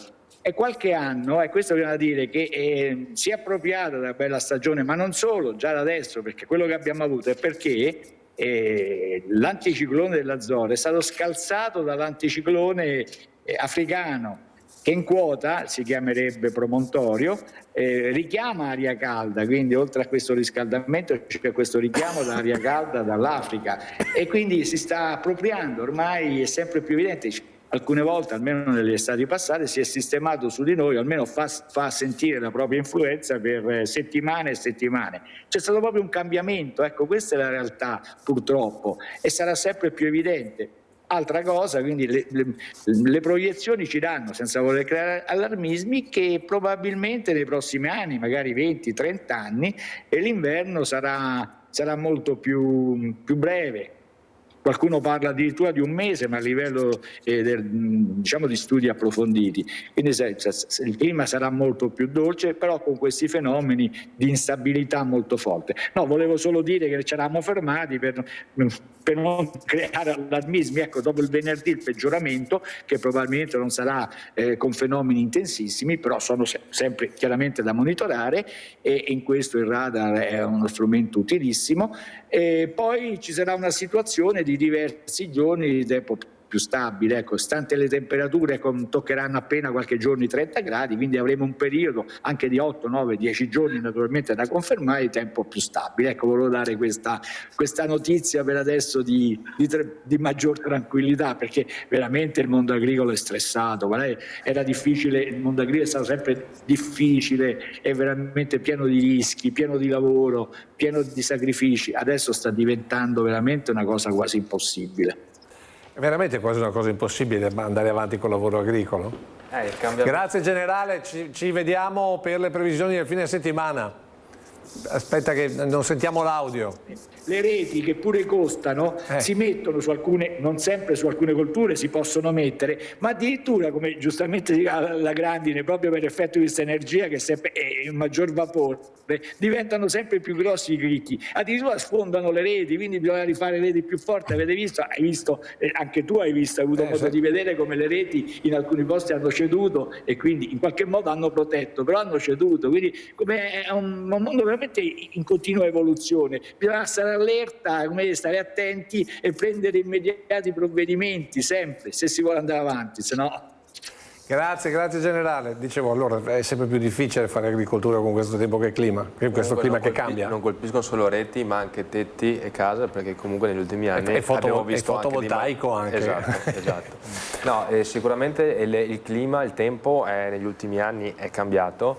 Diciamo che da parte nostra, con gli strumenti che abbiamo in mano, far fronte alle problematiche che il tempo ci mette davanti, non sempre riusciamo a portare a casa il raccolto, perché se guardiamo anche le precipitazioni degli ultimi anni siamo abituati ormai a 50 mm di acqua in un'ora o addirittura anche di più. Diciamo che queste forti precipitazioni mettono a dura prova quelle che sono anche le colture, quindi anche per altre patologie. E sicuramente anche la grandine, che è sempre più grossa e quando arriva con il vento fa sempre più danni rispetto a una volta dove magari era un po' più clemente, quindi si riusciva a salvaguardare di più il prodotto, ed è per questo che su questo argomento qui dobbiamo riflettere, dobbiamo capire quali strategie, quali strumenti adottare per salvaguardare comunque il prodotto e salvaguardare le aziende, perché in alcuni casi sono messe a dura prova e hanno difficoltà a portare a casa il risultato e il guadagno per stare in piedi. Fabrizio, insomma, vediamo se Fabrizio Stelluto, eccolo qua. Fabrizio, allora... Dobbiamo stare sempre più attenti a guardare sempre più il cielo, insomma, per capire cosa fare, dove andare in futuro. Purtroppo in queste condizioni attualmente sicuramente sì. Dai discorsi che sono stati fatti mi veniva una riflessione. Nonostante tutto ciò che noi, ma devo dire anche altri osservatori stanno dicendo, l'impressione è che non ci sia la percezione nell'opinione pubblica di quanto grave è la condizione che si sta creando per l'agricoltura, che ricordo sempre produce cibo. Quindi quando un campo viene danneggiato, non solo c'è il problema dell'agricoltore che non ha reddito, ma tutti noi siamo un pochino più poveri perché abbiamo meno cibo, e siccome questi fenomeni aumenteranno sul nostro paese, ma insomma generalmente sul globo terracqueo, ecco, questa è una riflessione che a mio parere merita attenzione. Credo che noi percepiremo il problema solo quando, e finora non è successo, mi sono chiesto anche come, ma fortunatamente, quando qualcuno beccherà in testa un chicco di grandine da 19 centimetri e finirà in gravi condizioni all'ospedale. Forse capiremo che c'è un problema vero, perché finora questo è stato un aspetto che, ad esempio, che non è stato considerato. Abbiamo sempre guardato i campi, giustamente, ma la salute pubblica di una grandinata di quelle dimensioni è fortemente messa a rischio. Seconda osservazione rispetto a quello che diceva il generale Iannicelli, che in prospettiva avremo inverni sempre più brevi. Voi avete la percezione che sulle montagne dei nostri territori questo venga avvertito e che si stia pensando ad un modello di sviluppo diverso? Io, quando ne sento parlare, sento sempre delle risposte del tipo spareremo la neve con i cannoni, come se questo evidentemente fosse una prospettiva sostenibile sia dal punto di vista ambientale ma anche dal punto di vista della materia prima, che è l'acqua, e che rischiamo di avere in maniera forse minore, sicuramente in maniera diversa rispetto all'attuale. Grazie per le tue riflessioni, Fabrizio, come sempre puntuali, ti ringrazio. Adesso l'ultima parola noi la lasciamo ad Andrea Chini prima di passare alla pubblicità, perché c'è un dato che ci eravamo detti prima, quello che riguarda la pianura padana. Voi dai vostri dati dite che l'hotspot, cioè il punto peggiore d'Europa, è proprio la pianura padana, quindi noi, mi pare di aver capito.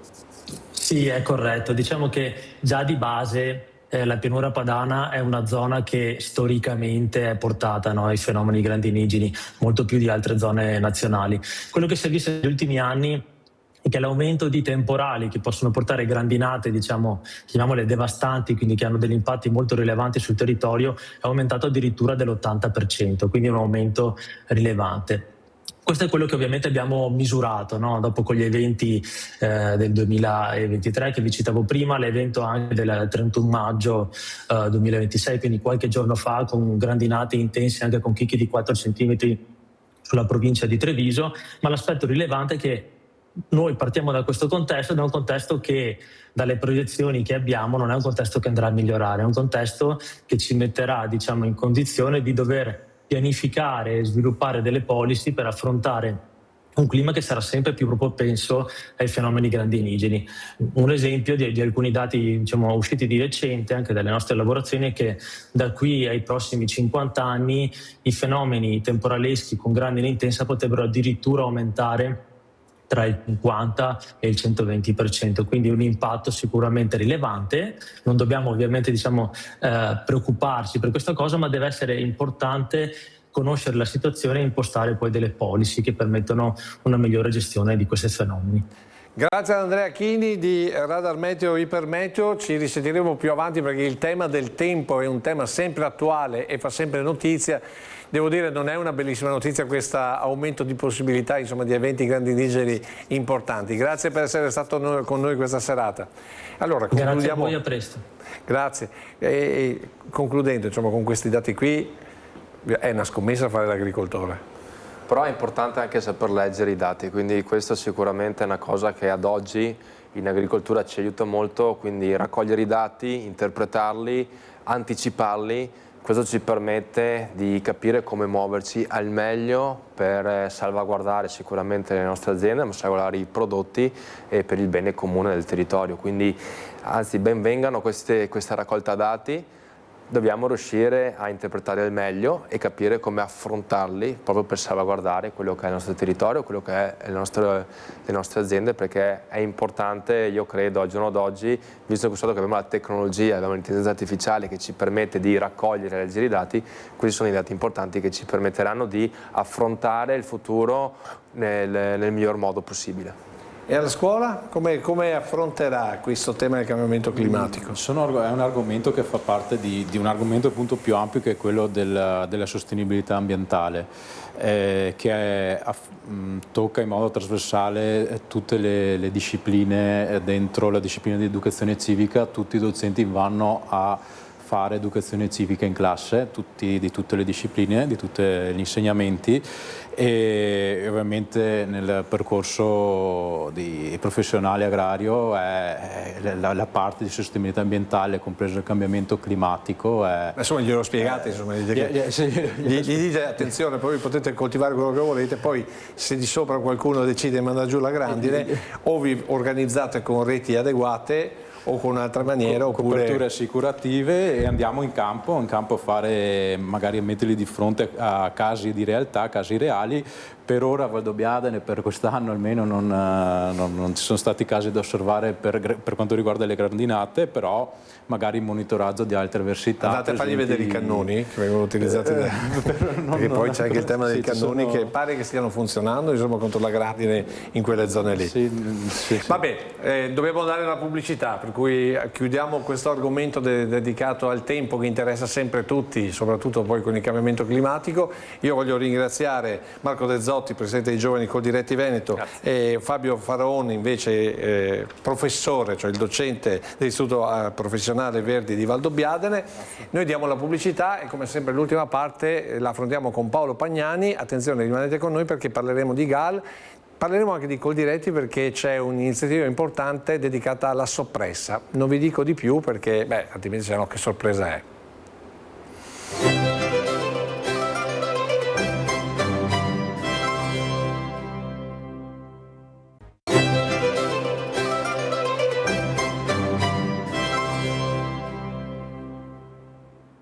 E siamo all'agenda delle opportunità in questa puntata di Agricoltura di sera e con noi immancabile Paolo Pagnani. Buonasera. Buonasera ai telespettatori, eccoci qua. Non siamo solo noi due, questa volta siamo in quattro. Oggi è una giornata abbastanza affollata, ecco, siamo in quattro. Allora presenta tu chi sono i nostri ospiti collegati. Allora, prosegue quel ragionamento che abbiamo fatto nelle puntate precedenti, parliamo ancora di programmi leader, parliamo di GAL e ci ricolleghiamo con il GAL Altamarca, il GAL della provincia di Treviso, con il suo presidente Giuseppe Carletta e poi da lui ci collegheremo anche con Pierpaolo Caldart, responsabile dell'area economica di Coldiretti, e do il benvenuto a tutti e due, benvenuto Giuseppe e benvenuto Pierpaolo, che ci parleranno di un progetto particolare legato al tema dei distretti del cibo, che è il progetto Soppressa Amica. Quindi direi, se Giuseppe Carletta ci dà un'introduzione, perché è importante che ci siano i progetti che vedono la collaborazione di vari soggetti, partenariati, Giuseppe? Guardate, noi abbiamo messo insieme una varietà di enti presenti nel territorio importanti che vanno a fare una collaborazione attiva su dei progetti specifici. Io vi ho parlato l'altra settimana del progetto La Deciduva, questa sera parleremo di Soppressa Amica e anche qua ci saranno una serie di partner, ma poi non solo io a spiegare, ma il capofila del progetto, che è la Coldiretti. E questi progetti sicuramente avranno un impatto importante nel nostro territorio. Tenete presente che una grande parte, una grande fetta delle PPL, piccole produzioni locali, si trovano proprio nel territorio del Valle Altamarca. Quindi l'importanza poi di sviluppare un progetto dove si va a verificare la lavorazione delle aziende, come fanno questi salumi, certificati attraverso anche una visione dell'UIS e del settore veterinario, credo che sia molto importante per dare tranquillità ai nostri consumatori e per dare tranquillità soprattutto anche alle aziende che fanno il lavoro. Allora, giusto perché capiamo un po' meglio, cioè cosa succede sostanzialmente grazie al GAL? Che c'è un finanziamento? C'è un finanziamento legato al tema dei distretti del cibo e quindi delle produzioni agroalimentari, caratteristiche tradizionali di qualità. E in questo caso il progetto si chiama appunto Soppressa Amica ed vede un partenariato, una collaborazione, una collaborazione di vari soggetti, e il capofila di questo progetto è appunto la Coldiretti, e quindi sentiamo appunto da Pierpaolo Caldart, che è responsabile e referente di questo progetto, quali sono un po' le caratteristiche, gli obiettivi, le finalità. Ecco, prego. Bene, buonasera a tutti. E quindi innanzitutto un grazie all'opportunità di raccontare questo progetto che ci è stato finanziato dal GAL Altamarca, e quindi ringraziamo anche il GAL Altamarca che ha fatto un bando al quale abbiamo partecipato. Noi siamo capofila di questo progetto, un progetto diciamo così che era funzionale alla realizzazione di una comunità del cibo, perché di questo si tratta, che aveva lo scopo e che ha lo scopo, diciamo così, di promuovere il territorio rurale e locale. Noi come progetto ci siamo focalizzati sulla soppressa. Perché sulla soppressa? Perché la soppressa è un salume tipico del territorio trevigiano, se ne parla fin dal 1800, è un salume caratteristico di questi luoghi, ma secondo noi lo è ancora più caratteristico delle terre dell'Alta Marca, perché proprio lì c'è un connubio, diciamo, in qualche modo, e un'identità tra quella che è la viticoltura e quelle che sono le trasformazioni, in questo caso degli animali allevati in aziende, in questo caso suini, e quindi ritenevamo essere un prodotto che è fortemente identitario, un prodotto fortemente legato al territorio, che contribuisce in qualche modo allo sviluppo locale, turistico ed anche alla biodiversità. Allora in tutto questo ci siamo detti, perché non ci mettiamo assieme con degli altri partner e proviamo a valorizzare questo salume che già è un'eccellenza. E come possiamo fare questa valorizzazione di questo salume? Ma allora, secondo il nostro progetto, del quale appunto noi, dicevo, siamo capofila, ma di fatto è un partenariato, è un insieme di operatori e istituzioni che collaborano in maniera sinergica all'interno di questo progetto. Abbiamo detto, proviamo a capire quelle che sono le caratteristiche della soppressa all'interno del territorio del GAD dell'Alta Marca. Quindi andiamo a vedere quali sono le aziende che producono questo salume, sia aziende agricole, quindi le PPL, le piccole produzioni locali, ma anche le piccole macellerie del territorio, perché il nostro obiettivo è quello di valorizzare la soppressa artigianale, quindi la soppressa fatta in una determinata maniera. E quindi chiedo scusa, quindi questo serve semplicemente per dare ancora più garanzie di qualità al prodotto che sarebbe la soppressa. Possiamo dire che sarebbe quasi un'anticamera di una possibile DOP? Beh, sì, possiamo dirlo tra le righe, nel senso che noi ci rivolgiamo ad un territorio che è quello del GAD dell'Alta Marca, però è proprio così, nel senso che noi, fatta questa attività di ricerca, capite quelle che sono le caratteristiche di produzione, le caratteristiche organolettiche del prodotto, vorremmo poi fare delle linee guida che potrebbero essere utilizzate un domani ed essere propedeutiche ad un disciplinare della soppressa, ok? E quindi intervengo di nuovo, chiedo scusa, intervengo di nuovo. Quindi per i nostri telespettatori, al di là del fatto appunto che questo aiuta i nostri produttori di soppressa, è sulla linea dei prodotti di qualità. Ci stiamo accorgendo sempre di più che noi riusciremo a vendere, riusciremo ad avere un mercato mondiale quando noi abbiamo garanzie di qualità su quello che noi produciamo, per cui come lo facciamo per il grana padano, il parmigiano reggiano, arriveremo a farlo anche per la soppressa trevigiana? Beh, insomma, questo è l'auspicio sicuramente. Diciamo che in questo contesto un ruolo fondamentale all'interno del partenariato ce l'avrà anche l'ULSS, i servizi veterinari dell'AS Marca Trevigiana, che abbiamo cercato e voluto che venissero coinvolti in questo progetto, perché tutta proprio la fase di definizione del disciplinare, che comunque sarà un'attività che viene dal basso, nel senso con la collaborazione e la coprogettazione da parte di tutti i produttori, la presenza appunto dei servizi veterinari ci consentirà di avere sempre ben attenzionati quelli che sono gli aspetti igienico-sanitari, di salubrità delle produzioni e quindi di tutela del consumatore. Ecco, ma allora al lato pratico, chiamiamolo questo studio, questo disciplinare sta già iniziando? Come vi state muovendo per iniziare questo percorso? Il progetto è un progetto che ha una decorrenza biennale, è stato finanziato nel corso di questa primavera.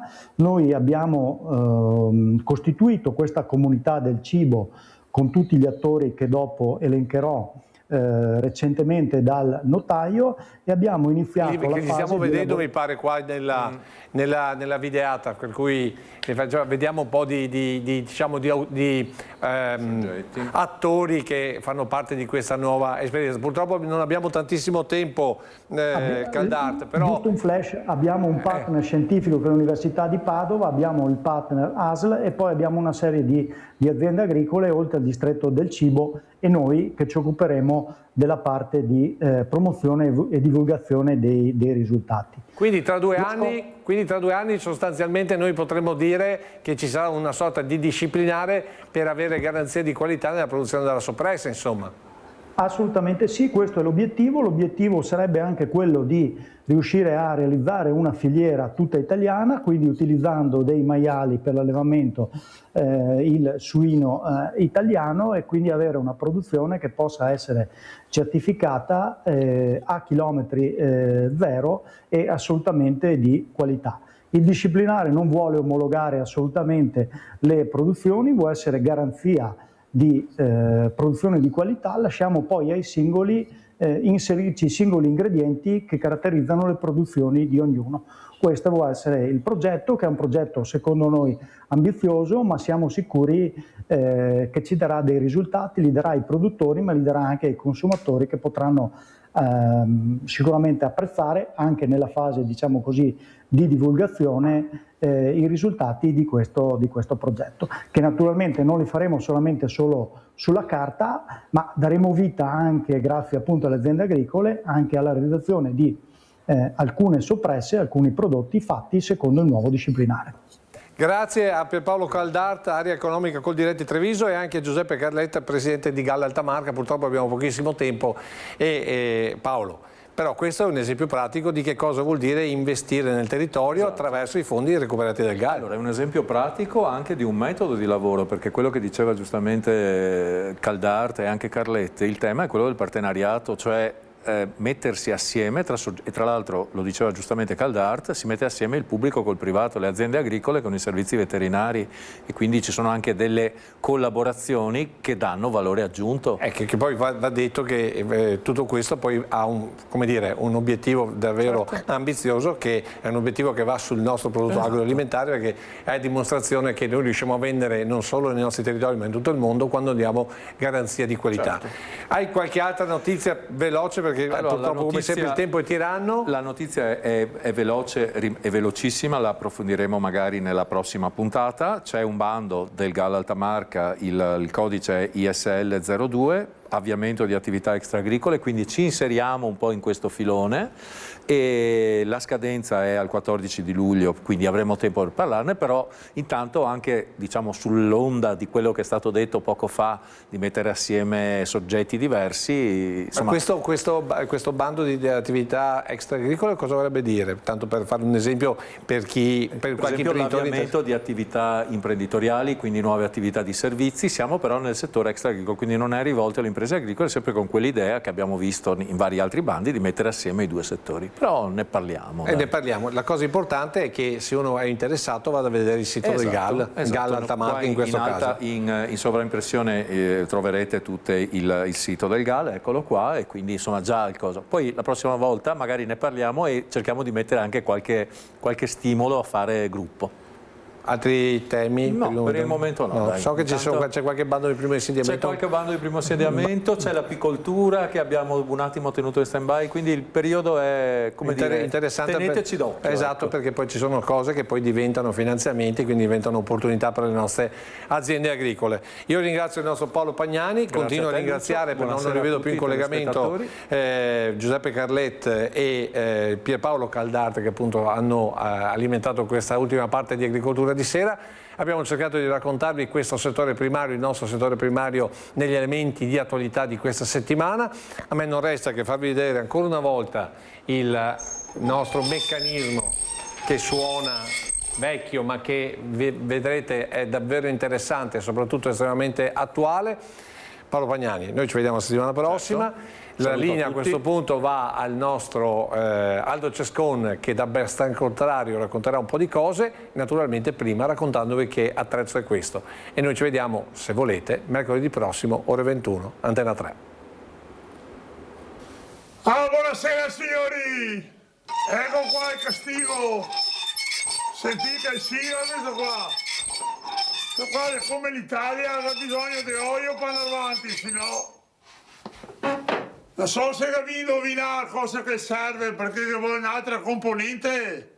Qualcheduno lo ha già visto in giro, ma...